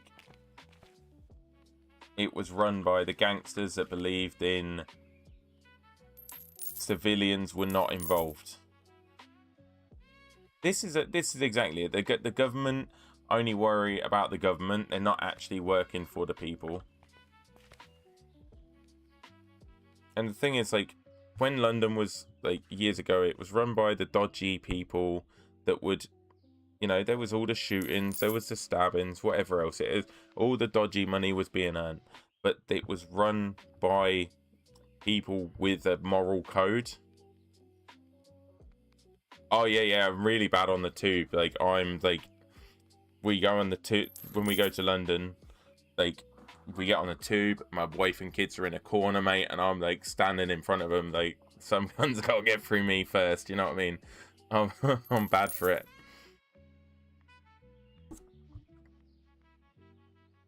The thing is that now, like, it's a completely different world. Like, before... Yeah, exactly. It was like civilians were never involved in the dodgy dealings. If you were involved in that world, you was free game. If you weren't ever involved in that world, you was left alone and kept safe from the people that were involved in that world. Like, you were never involved in, like, the stuff that they were involved in. You were never dragged into it. You were never...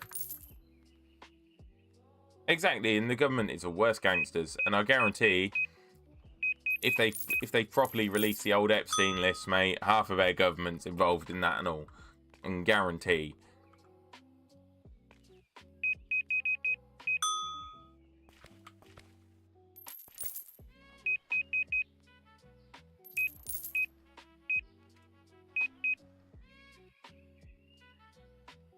You know, when they'll openly admit that one of our politicians was shagging a dead pig as a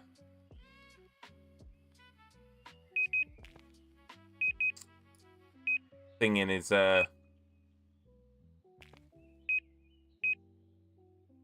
getting his sorority at uni.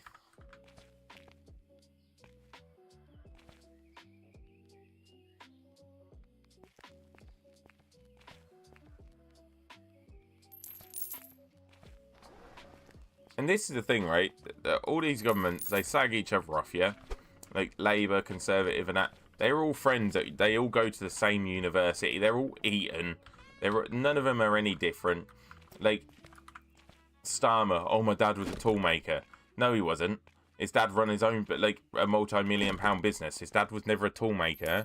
His dad run the fucking business making the tools. It was his dad's business. It was a multi-million-pound business. Like, it's all bullshit. His dad never made a tool in his life. His dad employed tool makers. Like, they're all the same. They're all the same. And this is the thing, like, we're now in a system where no matter who you vote for, it's the same policies. Like, they all tell you the same bullshit, the same crap. You're never going to get anyone different. They all are only worried about their next little pension. Their 7p pint in the House of Commons. yeah, that's true. He did make gear.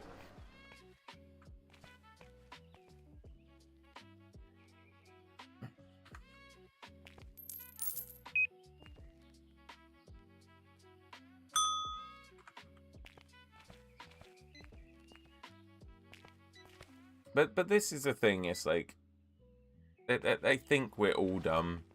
They all think because there was all at college and university together. They were all, you know, they all give you the same spiel, the same rubbish, and then change their minds 2 minutes later.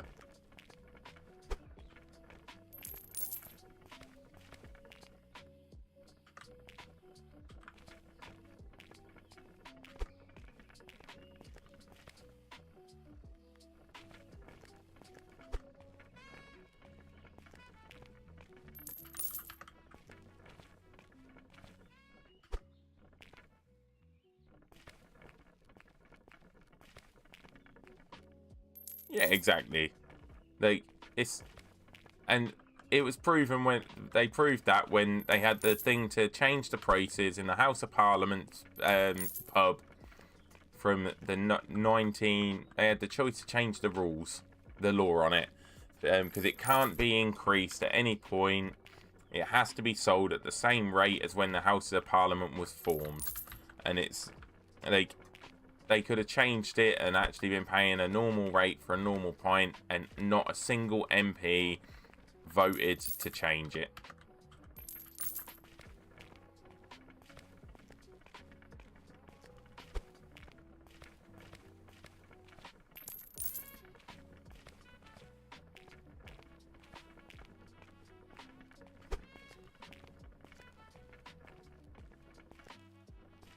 Exactly, like, not being funny.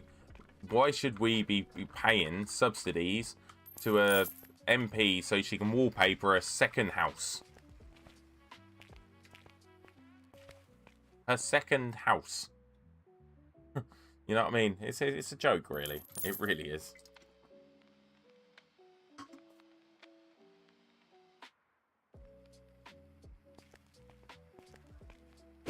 It weren't a small amount. It was like 64k. And then you've got the woman who done the budget, got done for £64,000 worth of fucking tax fraud.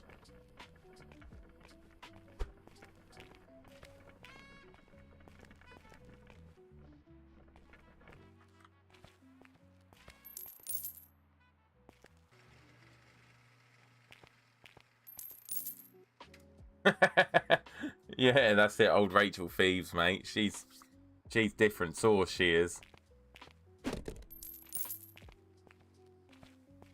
She's nearly as good at counting as Diane Abbott.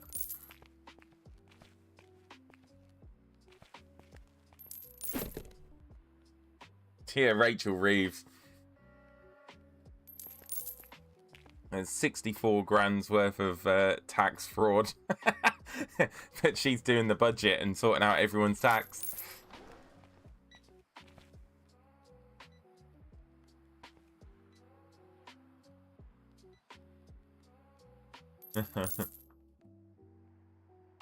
She was a rarity. Oh, Diane Abbott was was exactly the same. Exactly, and the thing is, right? House of Lords, what the fuck is that about? Get rid of them straight away. They don't do fuck all. It's just a birth rate. That's like proper Nepo baby bullshit, that is. Like, they've actually done nothing to earn being there. Not a thing.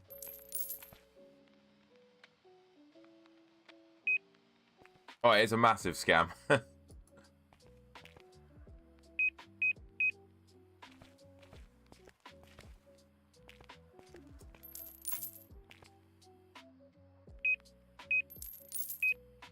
Oh, yeah, I'm very anti politicians, I'll be honest.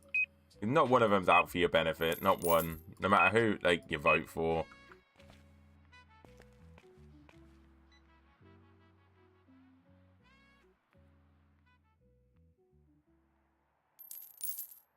Oh, yeah, definitely. Mandelson was, on old Epstein's list.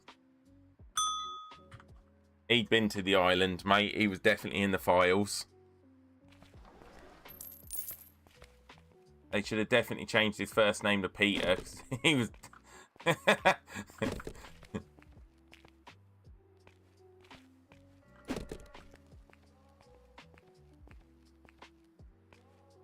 He was definitely on it. He was definitely a file.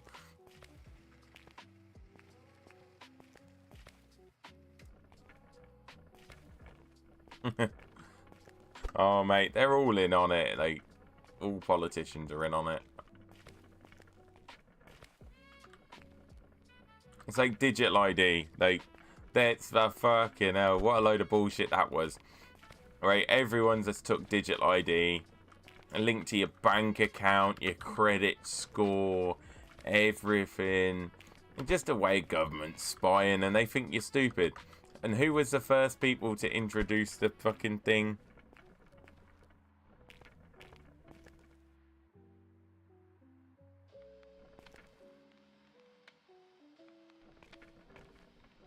Oh, I don't know. It'll never go ahead. There'll be too much of a kickoff. Like, we're on brink of civil war as it is, pretty much, over like the mass immigration and stuff. Like, we're in a bad way. It'll never get pushed. There'll be war over it. People are too much against it.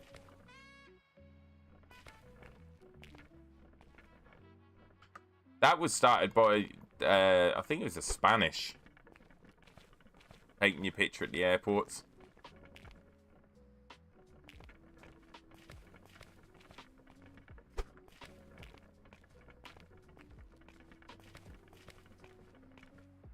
But everywhere that's got it is like turning communist. Like, he's now trying to get old matey from Manchester United Football Club arrested for thingy. Yeah, old Tony Blair's involved in it too much. He's a pleb. But like, your freedom of speech is gone. They're now trying to get old matey from Manchester United Football Club arrested because he said something about immigrants. So like, he'll be the next one that they try and jail for.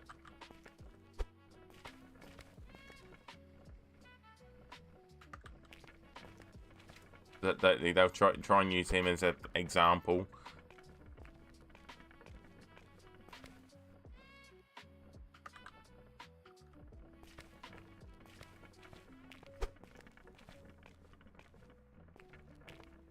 Like, it's all fucked. Like, I'm a big advocate of the old sticks and stones.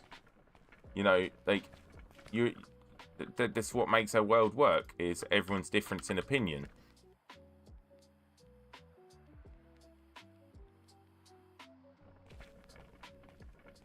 Thing is, they don't work though. This is the thing. Like, they're putting them up in a hotel. And I know for a fact they're not working. They're illegally working for the likes of Uber and stuff. But in my town we have a really, really nice hotel, like a really posh hotel. It was a fucking beautiful hotel. And they filled it full of illegals. They sold it as a HMO. They use it as a HMO for the government. They walk out of the hotel every day, about 45 of them. They walk across the town square, drinking first thing in the morning. So they're cans of Stella, cans of Special Brew, everything first thing in the morning. Walk straight into the casino over the side of the market square. They sit in there all day, spending money all day. They're abusive as fuck while they're in there. And then as soon as they go back, and then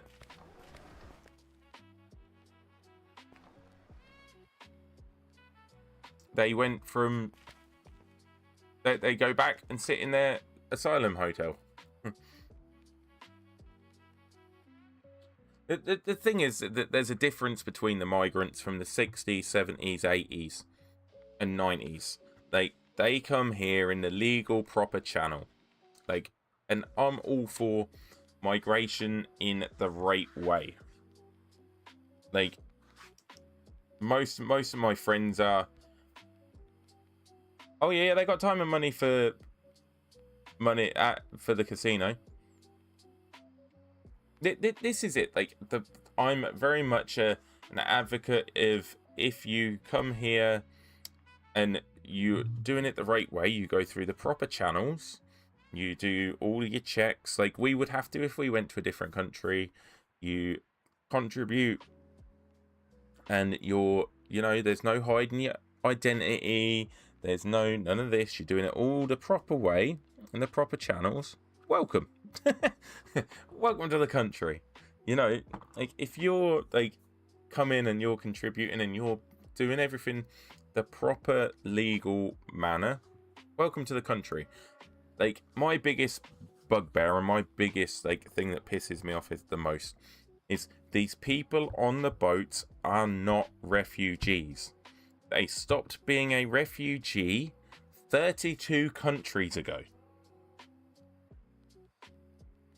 That, like, you're no longer a refugee after you leave the first safe country. France is at war with nobody. We are in more active conflicts than France is.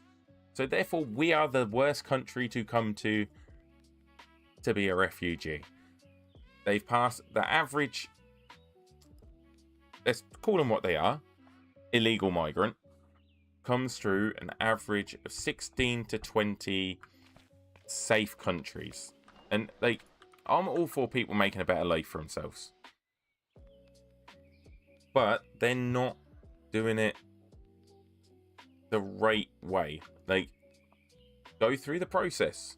Stop throwing your documents in the sea.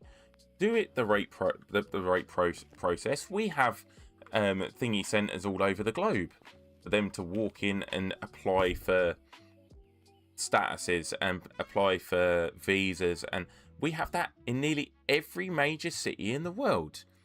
We have an embassy where they can go and they can apply to come here. They can apply to be English citizen, not citizens, English residents, British residents. They can apply for everything themselves.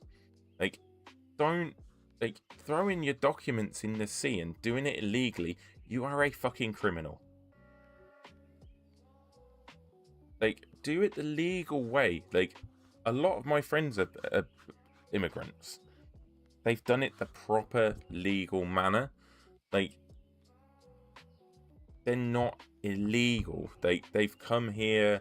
They've done everything the proper way.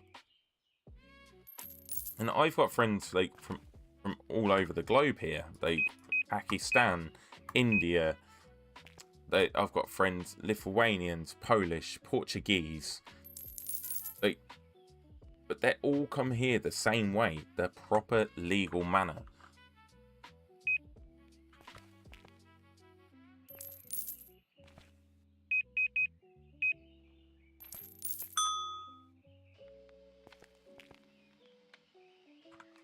And to me, if you're coming here, and the same way that I would if I was to go to a different country, like, you do it the proper means, and then like people accept you.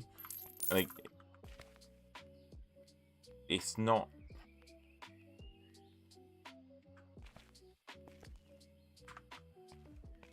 It's not the way, like, the way to do it. But you know, what can you say? Oh, Keir Starmer probably be trying to put me in jail next. Fucking hell.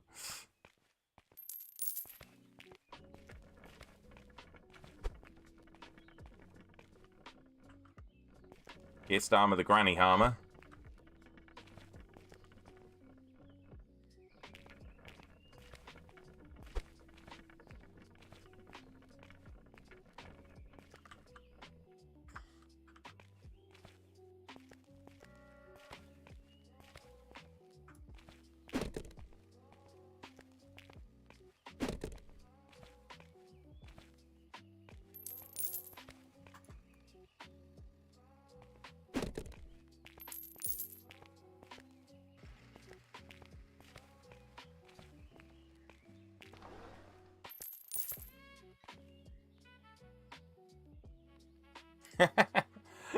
The thing is, most of them actually speak French. That's the piss take.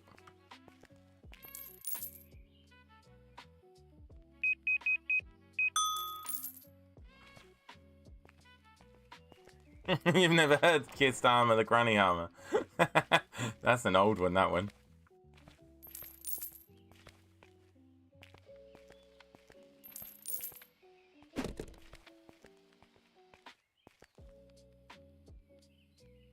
That one come about when he tried to stop the winter fuel payments.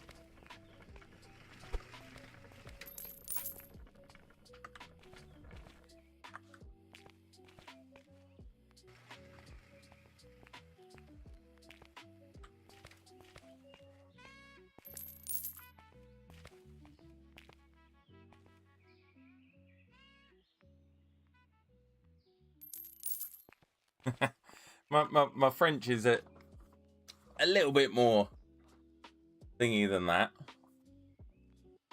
It's not great. My French is far from great. But I also have no desire to go to France. So like I sort of never kept up with it.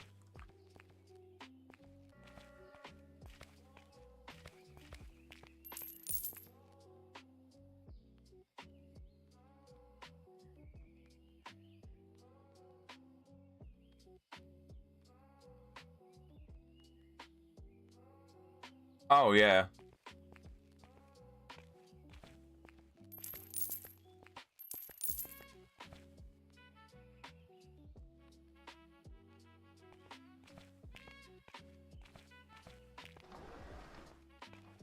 No, like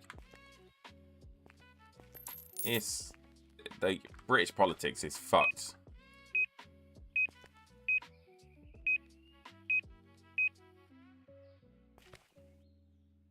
Oh, the French bureaucracy is like shockingly bad now. Like Macron is like a dictator. The French hate him, like despise him. It's only the rich French that like him. Like the riots and stuff, we were very suppressed on what we were allowed to see in the media for the riots in France. In the mainstream media, but if you actually dig deeper, and they're still happening. Like they hate him. Like they despise the man. Like if they were America and they had guns, they would have shot him. They would have shot him already. He would have been killed by now. They despise Macron.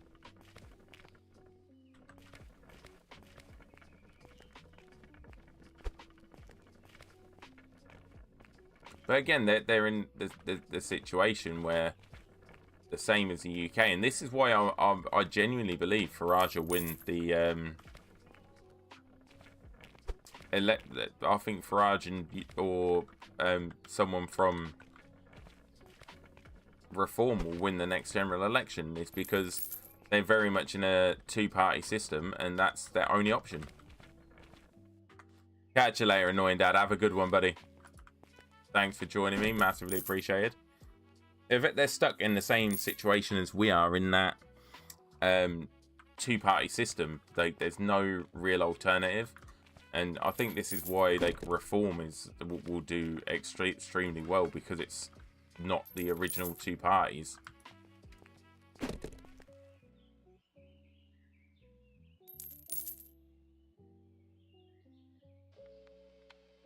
Oh yeah, Macron's like really dodgy, like 100%.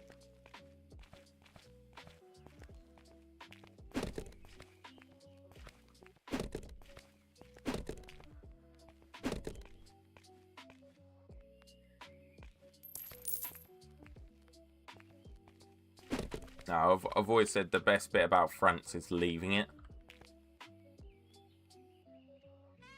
I say that, but there are some very, very nice parts of France. Some very, very, very nice parts of France. But Paris, never again. Never again.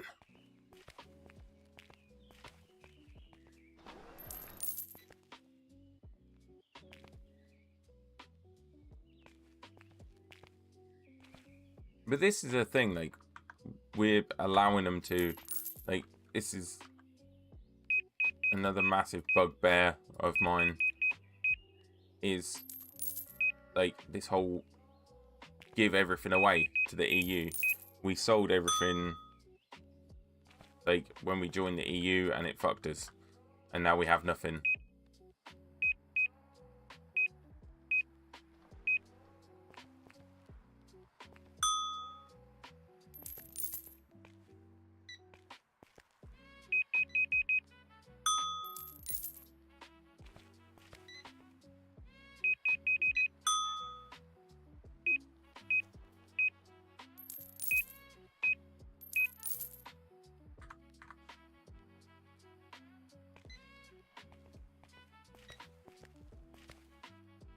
Nah, see, I'm a I'm not a massive pastry fan, I'll be honest.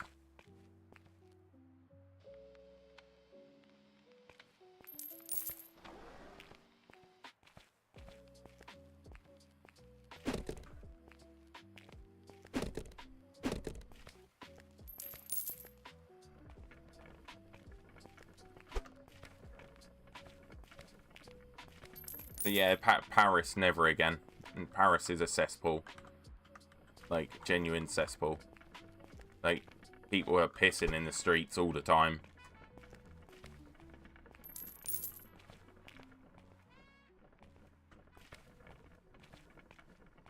Last time I went, it was literally people pissing in the streets.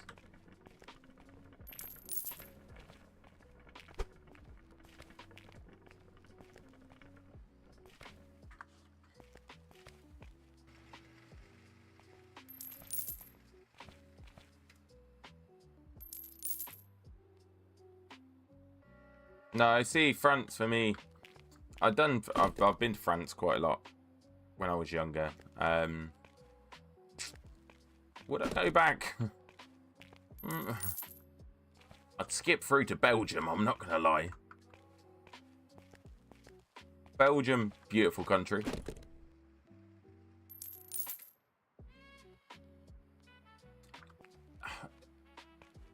It's more the standing, like, urinals. Like, everyone treats the street as a urinal.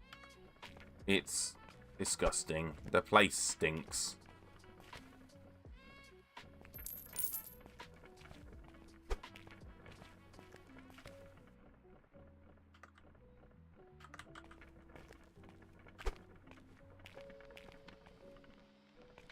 Belgium's a beautiful country.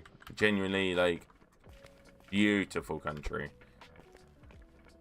Again, has its bad parts, but for the majority, it's an absolutely beautiful country.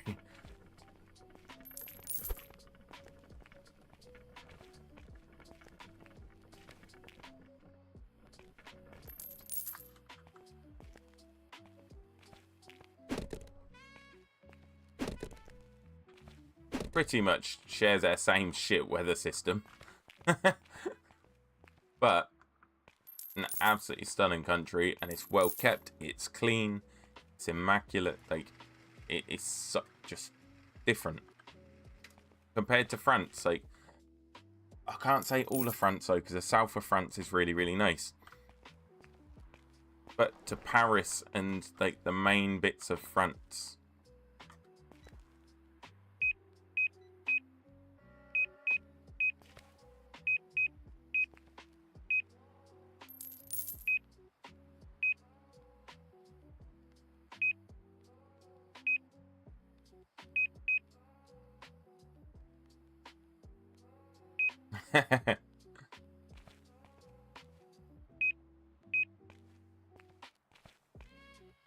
yeah, no, 100% Belgium.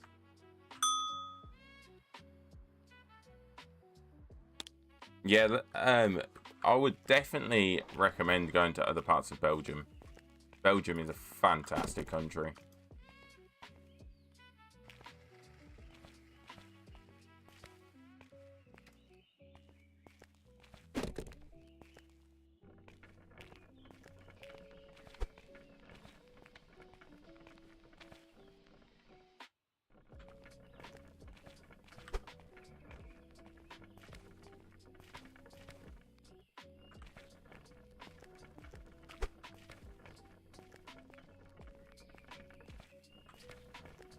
Germany is very,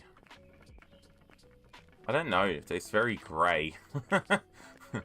Like, it's not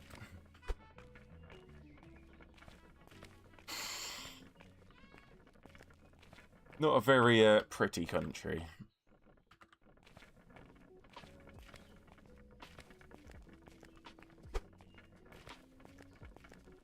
Obviously there is nice parts of Germany as well, but the majority, it's not a...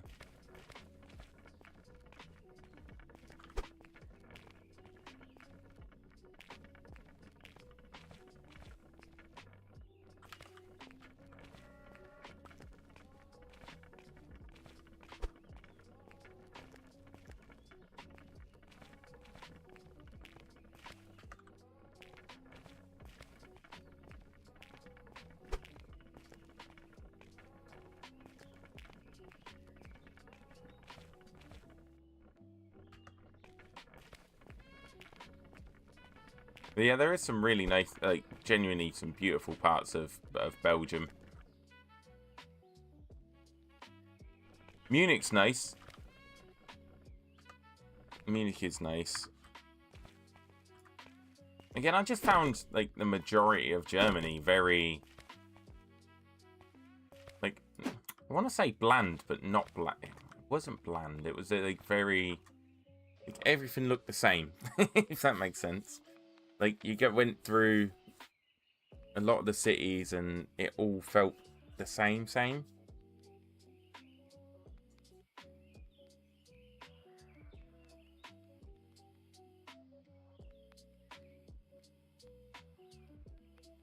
Like, nothing was spectacular.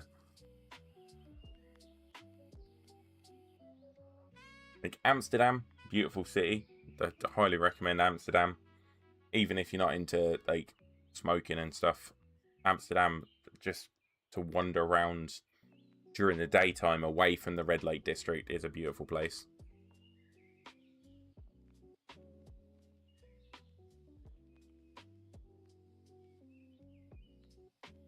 But the Greek islands are beautiful as well.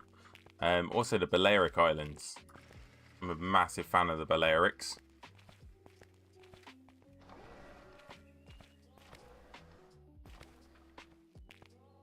But again, away from the main towns. If you go to Ibiza, stay away from... and I highly recommend Ibiza. Like, even if you're not going there to party, and you're not into the parties... go to the northern part of Ibiza. Porto San Miguel in particular. It's absolutely stunning. Like, beautiful.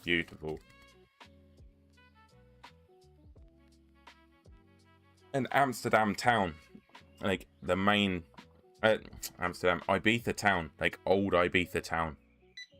Genuinely, like, it's beautiful. All the big walls... The docks, like all the massive super yachts and everything, and then like that as a backdrop to going up the hill to all the old castle walls and stuff. Genuinely beautiful. Oh yeah, like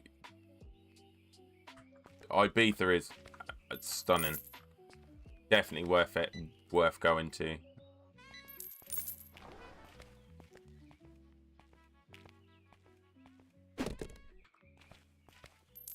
To the point where I actually went twice in 6 months. We went the first time, me, my wife, and my kids. And then the second time, just me and my wife went. We went twice in the space of 6 months.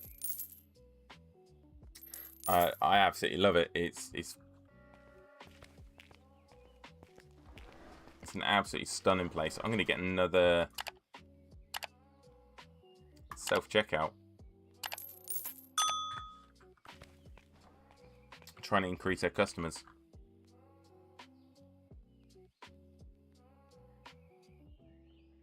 Right, while we're waiting for that to be delivered, I'm going to grab another beer. If you haven't already, if you're watching on YouTube, do me a favour, hit that like button, hit the subscribe button. I'm trying to get to 1,000 subscribers by the end of the year. And if you're watching on Twitch, Kick, or Beam, hit that follow button.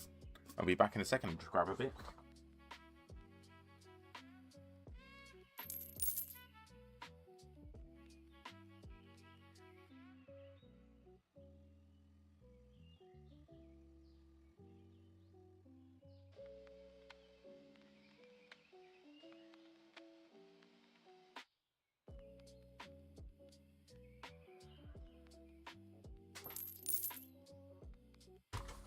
There we go.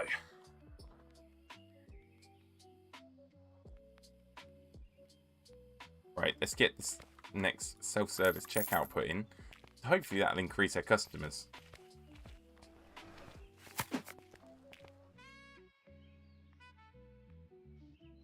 Have a touch in that one.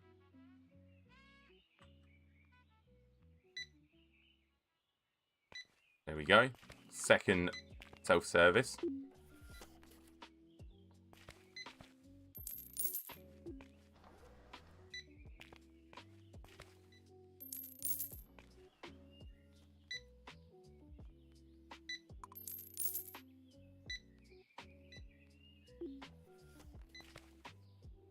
Seems so much higher than that one. But yeah, there we go. We have a second self-service checkout. And it's open. So fingers crossed we can get more customers in now. Alright. Let's expand our shopping sports licenses.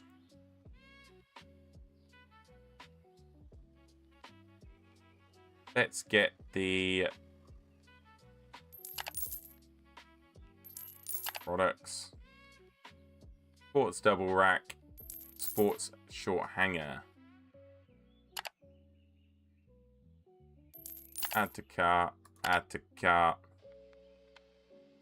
Products. We'll go add. Oh no, we won't. Not that much. Knock that down to 5.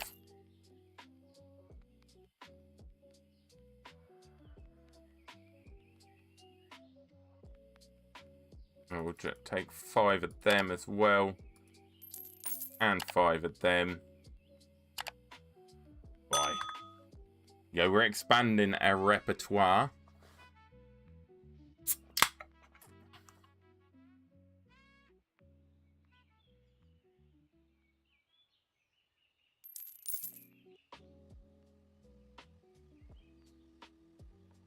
And then what I'm going to do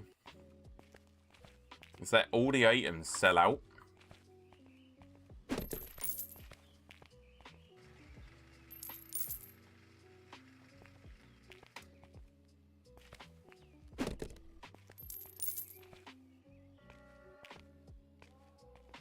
I'm going to let all of this sell out because it's just bedlam. See how much money we have.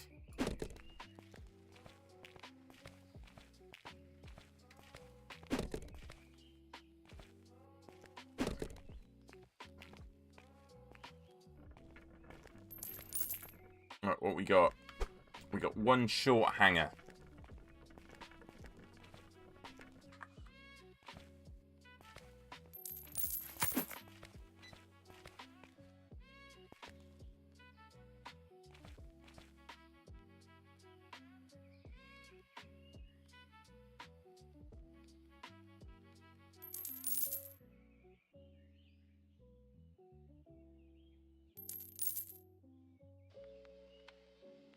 Boom. Right, there's a short hanger for our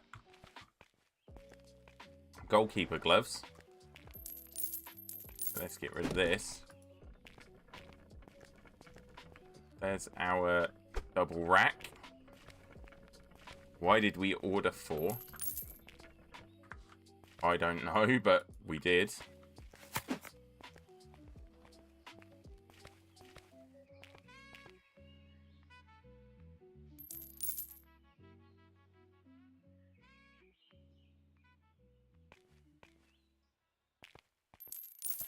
There we go, with future-proofing for future licenses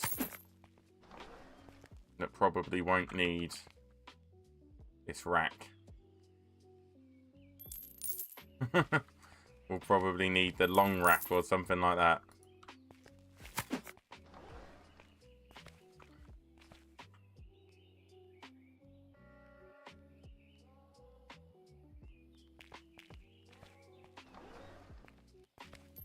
But we're putting in these short racks just for the sake of having them in there. Boom. Right. There's that. Let's get rid of that pallet.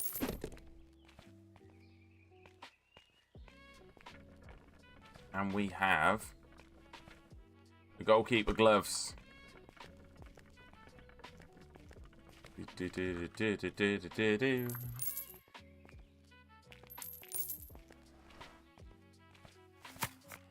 it's not available, I'll skip it for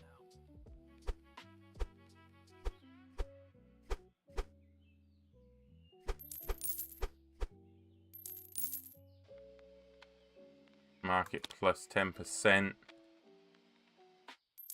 42.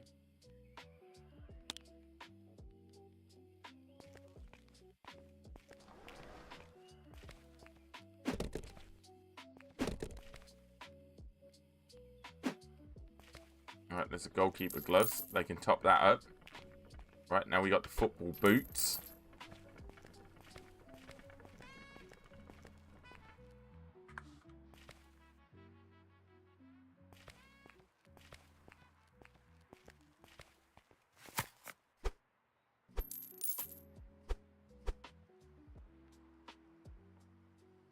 Right, plus 10%. We'll go 80. Boom.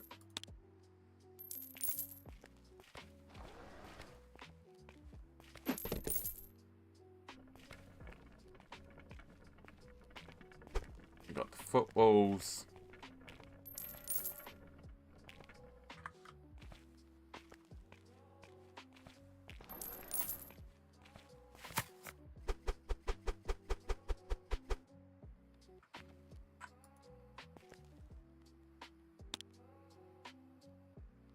Send footballs for $30. Boom.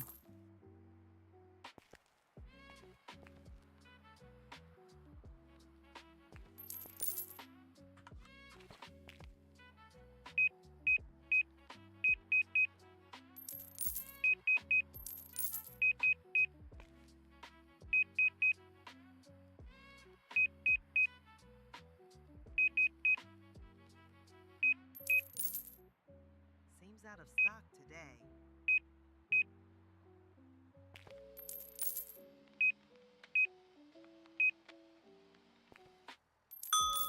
Wow, I just hit 20G order. That'll do. 20 grand order.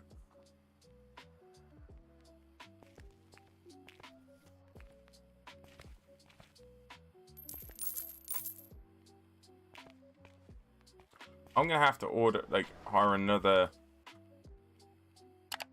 hiring. I'm gonna have to hire another restocker, I think. One on earlies.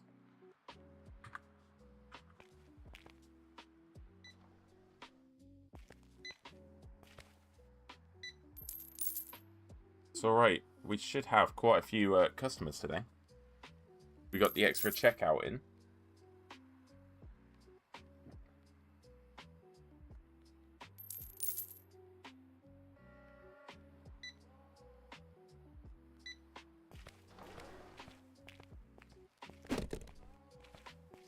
Alright, let's get that in.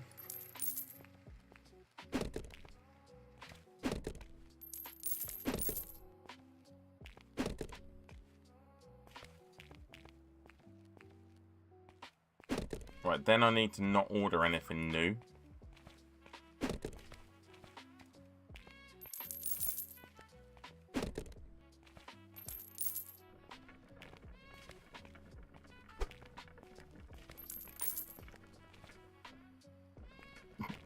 Pardon me.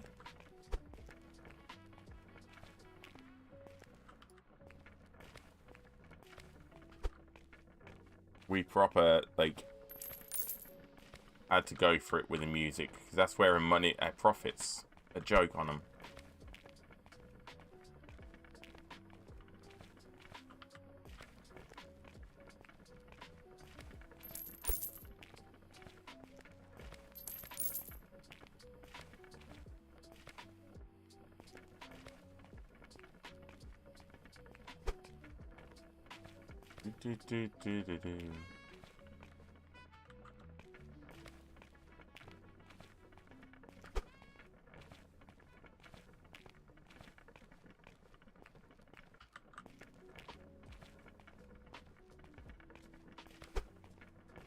This just turned into a giant inventory management system simulator, isn't it?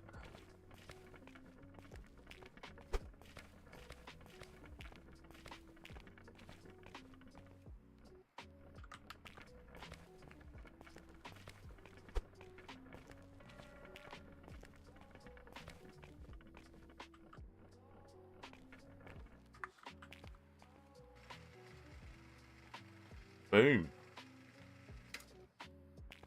There we go, right? They should now restock everything. Whoa, we made $3 grand profit.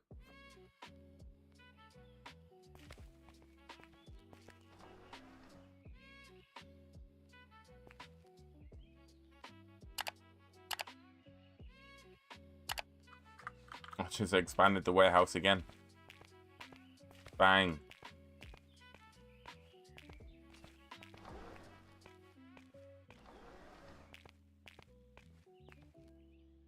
This man's on it. He's restocking everything. And now I just need to let it run, let it restock itself.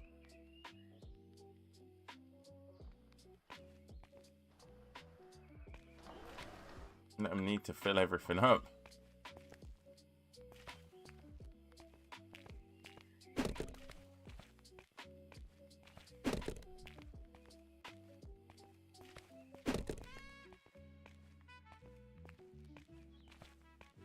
We've got so much stuff. We just need to let it run, don't we? We need to let them buy stuff. Then we'll stock it. We'll restock it then. I left the box on the floor. We'll get rid of that.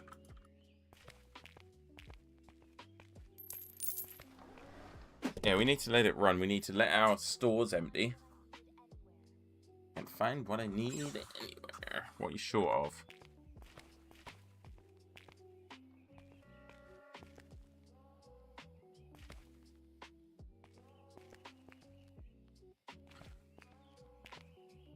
Yeah, we're smashing it. Absolutely smashing it.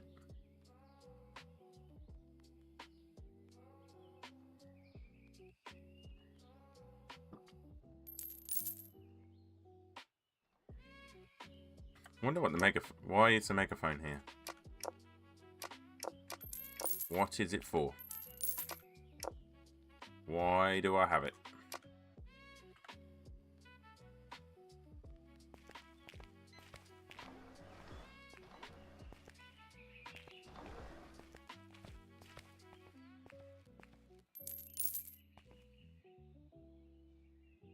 Oh, we're selling stuff.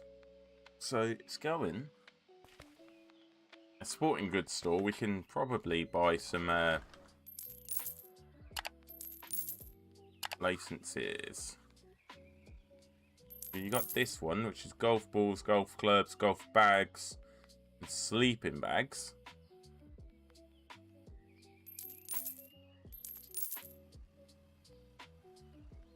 You got skateboards for 4 grand. And curling, 6,000.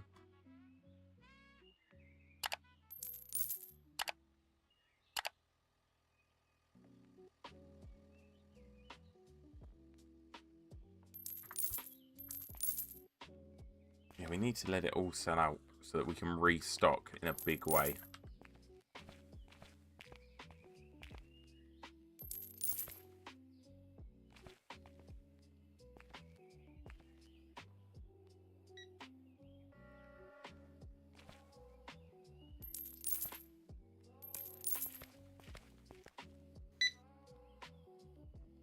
I like the fact I can stand here and watch how much money I'm making.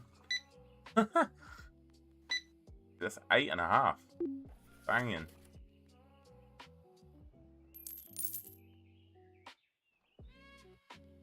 We're already on 8.8. Avocado plushie. Some rock guitar. And some goalie gloves. We have been smashing this, genuinely. I think we need to get a bakery on the go as well.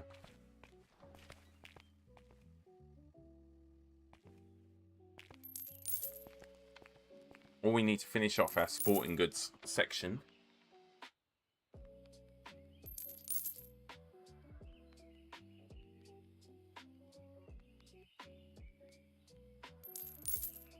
I think this is what we got to do.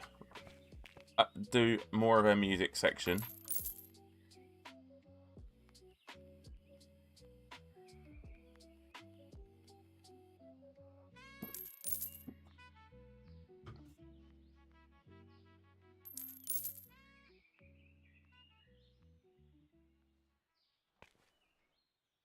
I think we need to do some more of this section, and we need to buy another expansion, which could send it that way.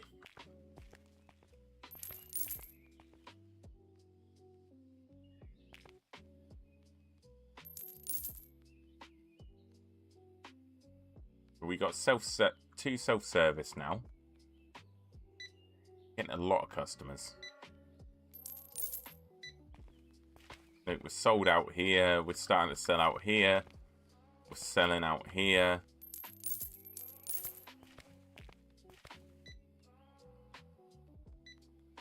So I need to expand the warehouse again.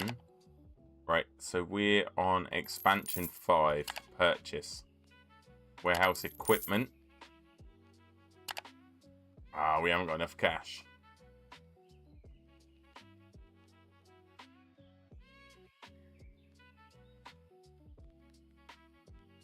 See, this should allow me to put pallets in at least the like 2-3 layers.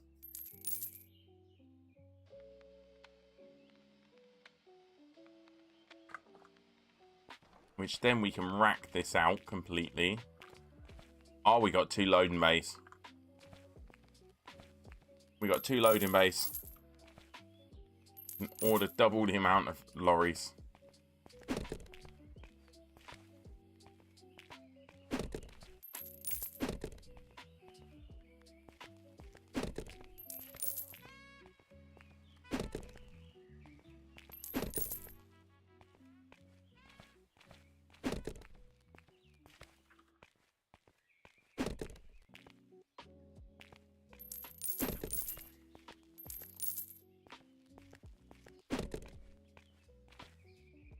Nice.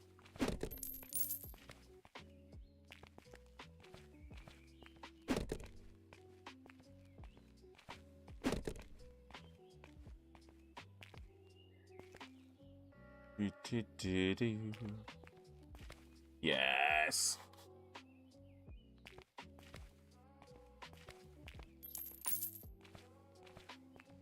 Beautiful. So we now have 2 loading bays.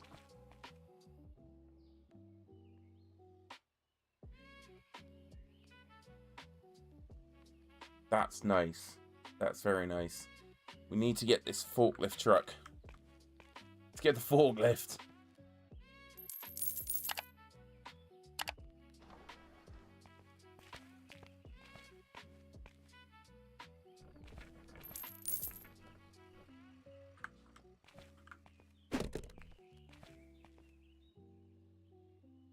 Spent 15 grand on a forklift. Ah, yes.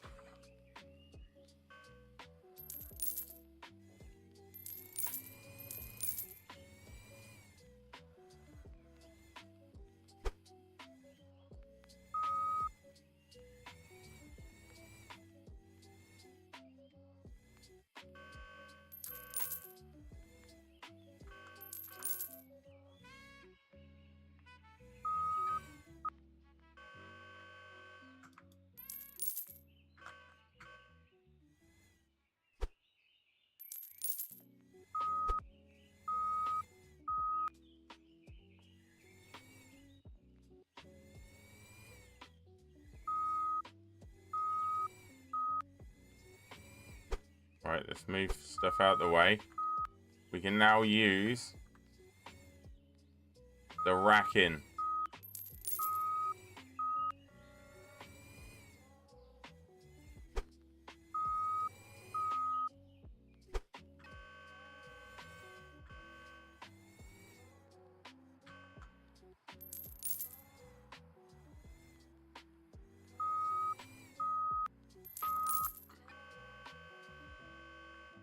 Nice.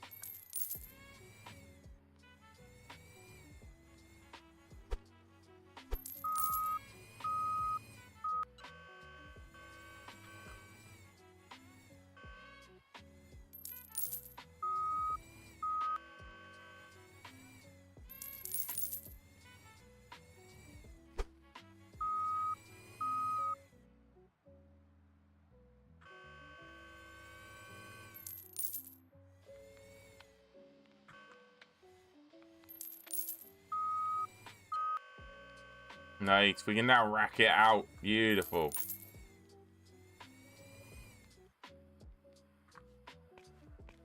I like that. I like that.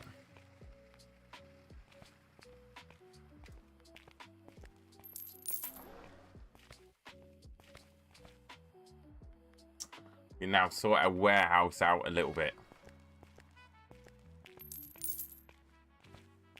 It's a lot better. Right, so what is the best way to rack this out?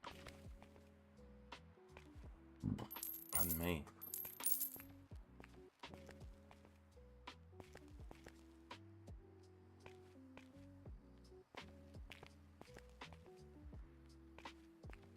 One here.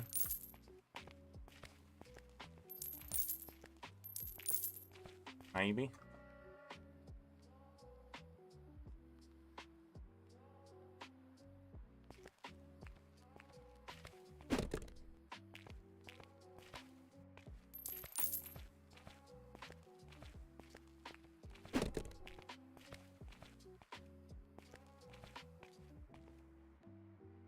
Yeah, no, I think that's the way to do it. I think we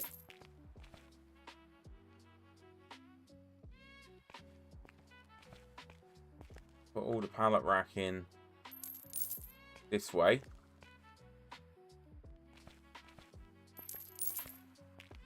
And we put another double down the middle.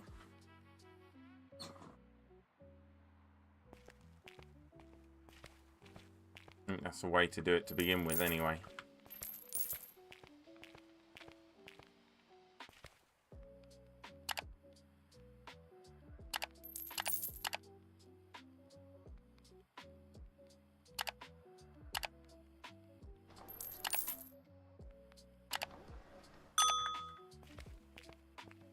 Another pallet rack for 500, Jim.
Boom.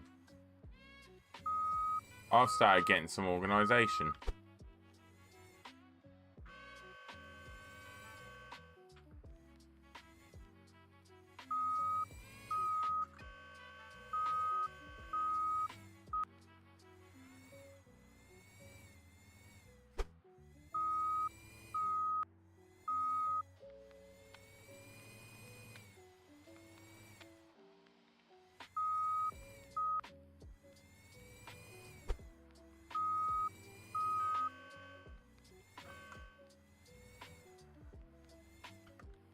Yes.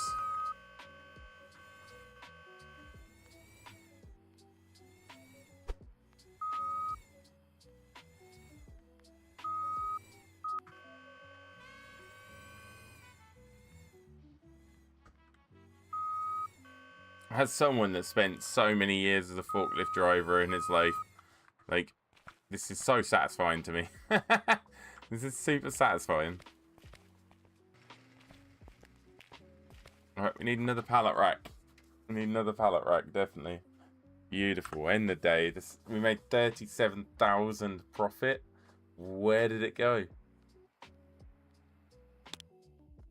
Because we only have 17 Gs.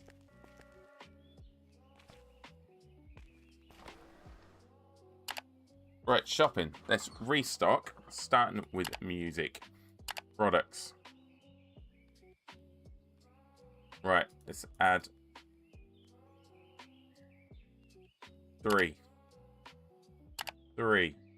3. 5, 5, 2.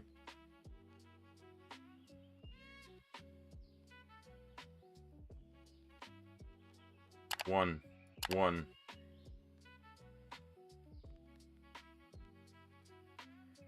5, 2, 2, 2. Then sports.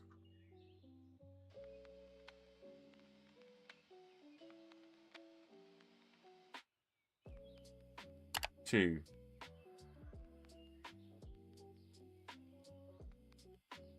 1.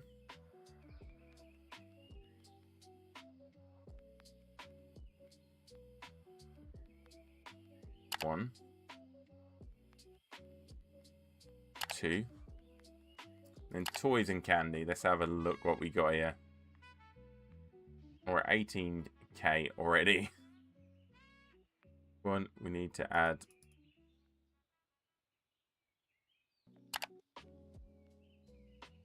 a load of this one. We want to add like 14 or 12. Then one about 10. About 10.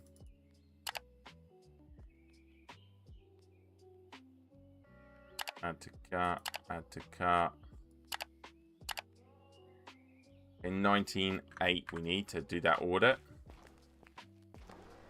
Let's get it open and we are barren. Wow. And I'm gonna add a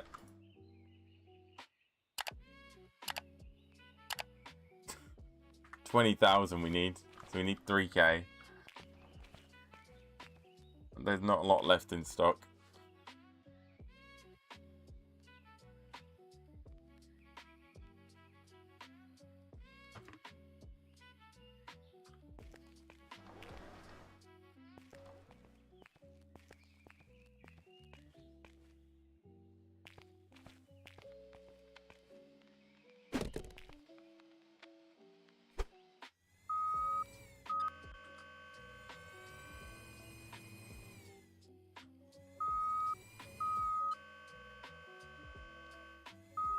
There we go.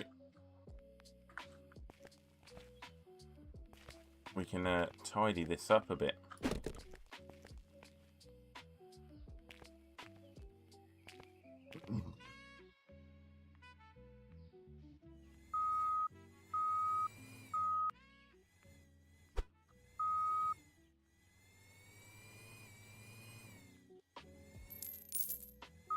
There we go.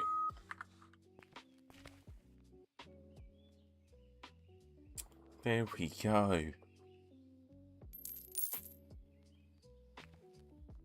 Press 17k. Let's go. Come on, I need 20k. Get these checked out. Get them checked out. I can get a massive ordering. It's massive, massive ordering.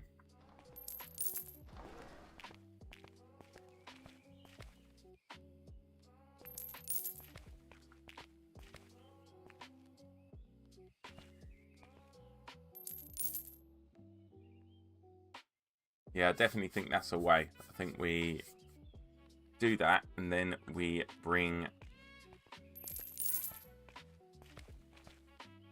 along here. One either side so that we can swing in. Bop, bop, bop.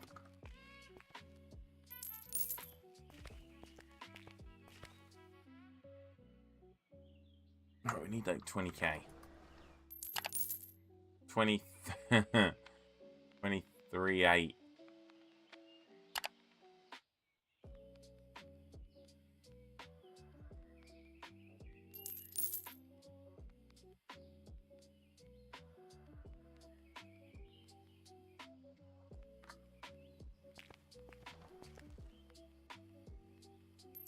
And then we're in a good place.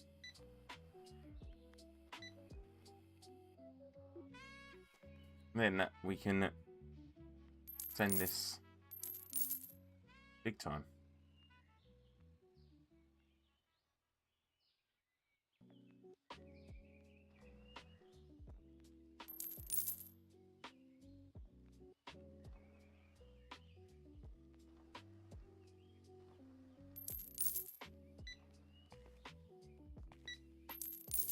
On 20,380. Let's go. And we slam in this big order.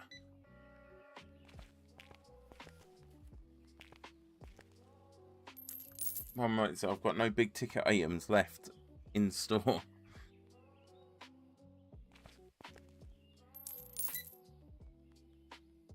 Another 600.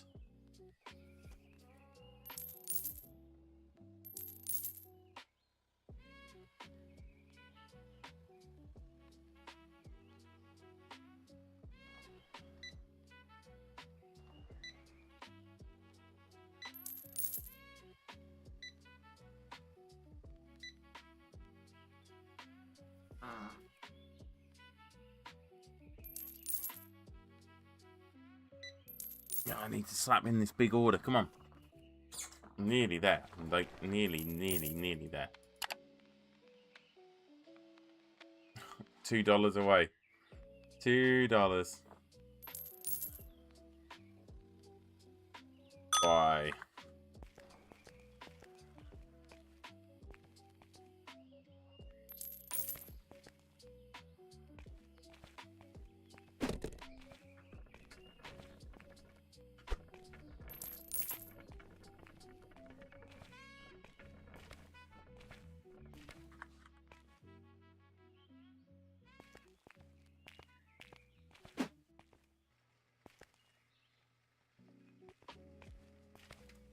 Alright, we can throw that one away.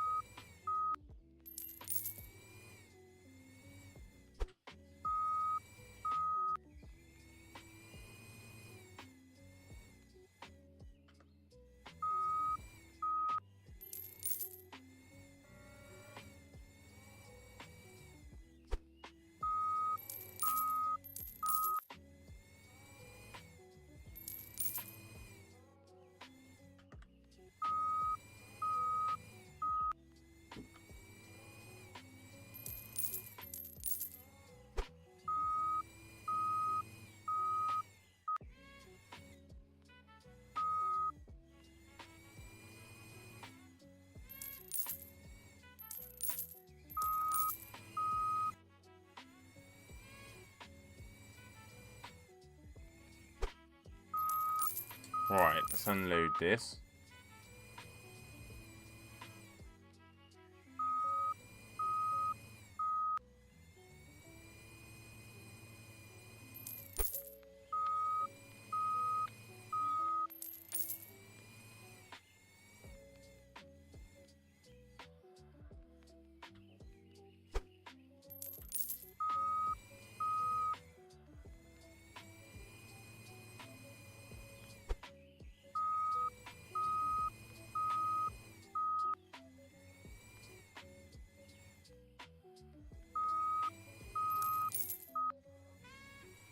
Alright, there we go. We're doing proper forklift technique as well. Lining it up in 2 lanes, ready for pickers.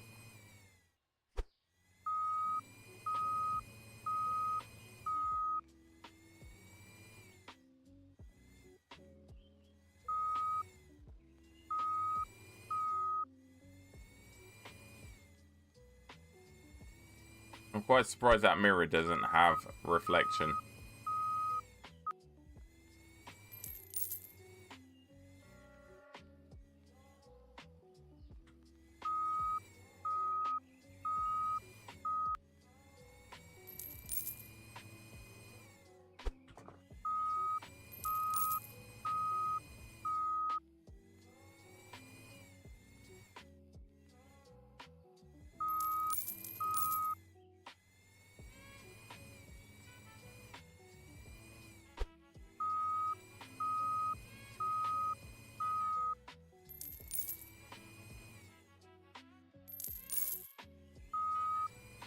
Right, there we go.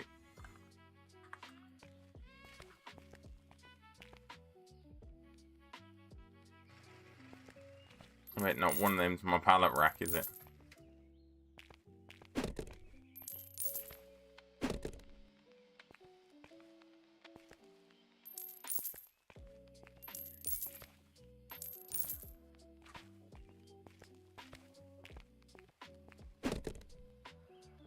There we go.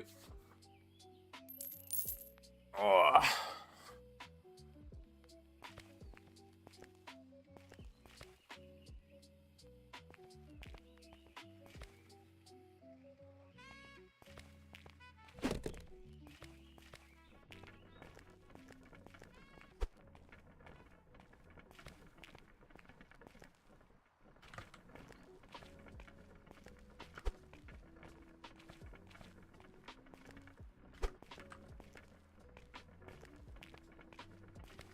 Let's go. We are smashing through this, you know.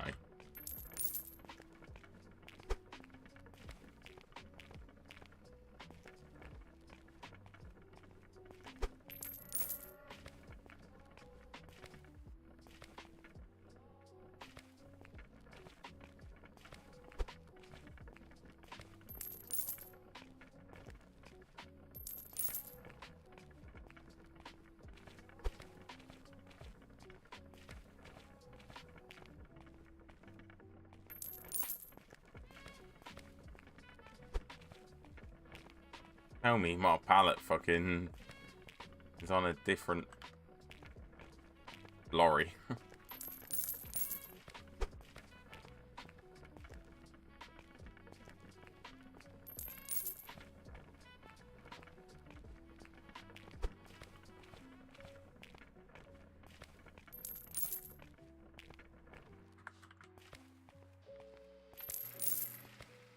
Oh, there we go. We got another pallet rack on this delivery.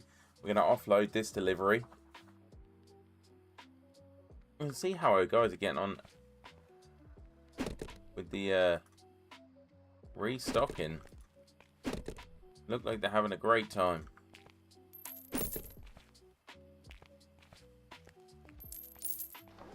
They're getting there. They're getting there.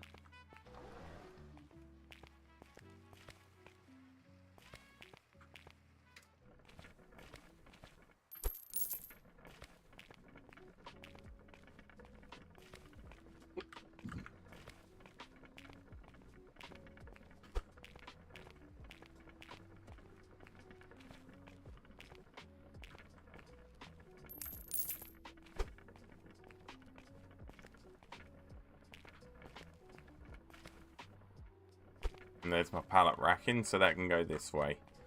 Beautiful. Close the door, get them on their way.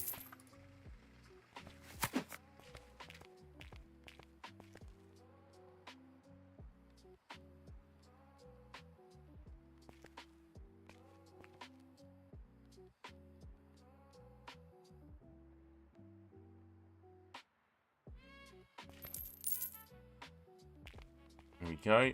And then move that one up as well.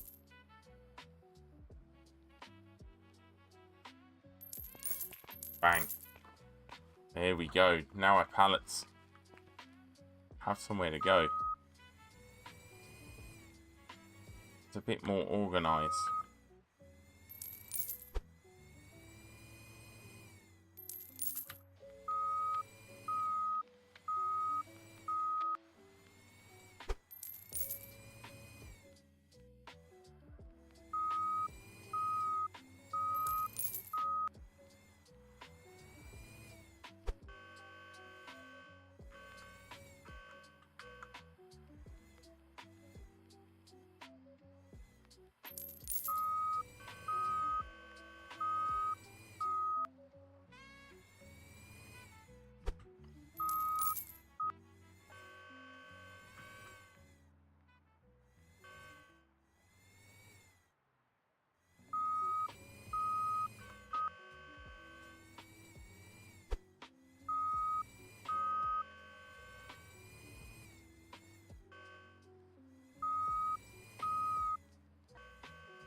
Oh, we're getting there.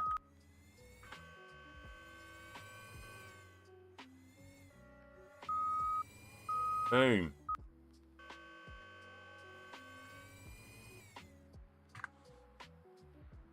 Sorted. Right, let's get rid of the empty pallets.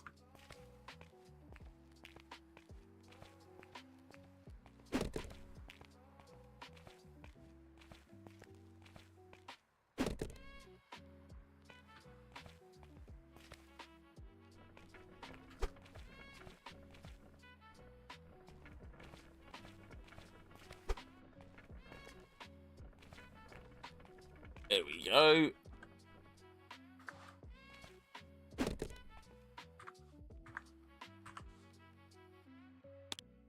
Yeah, we lost 1,000. We got 15 grand back, so. And all of that stock. But right, I'm going to call that there because it is 1:15 in the morning. Thanks for joining me. Thanks for wasting your time watching my time. And if you haven't already, hit that like button, hit the subscribe button on YouTube. If you're watching on Twitch or Kickbeam, hit that follow button. Have a good one and peace out.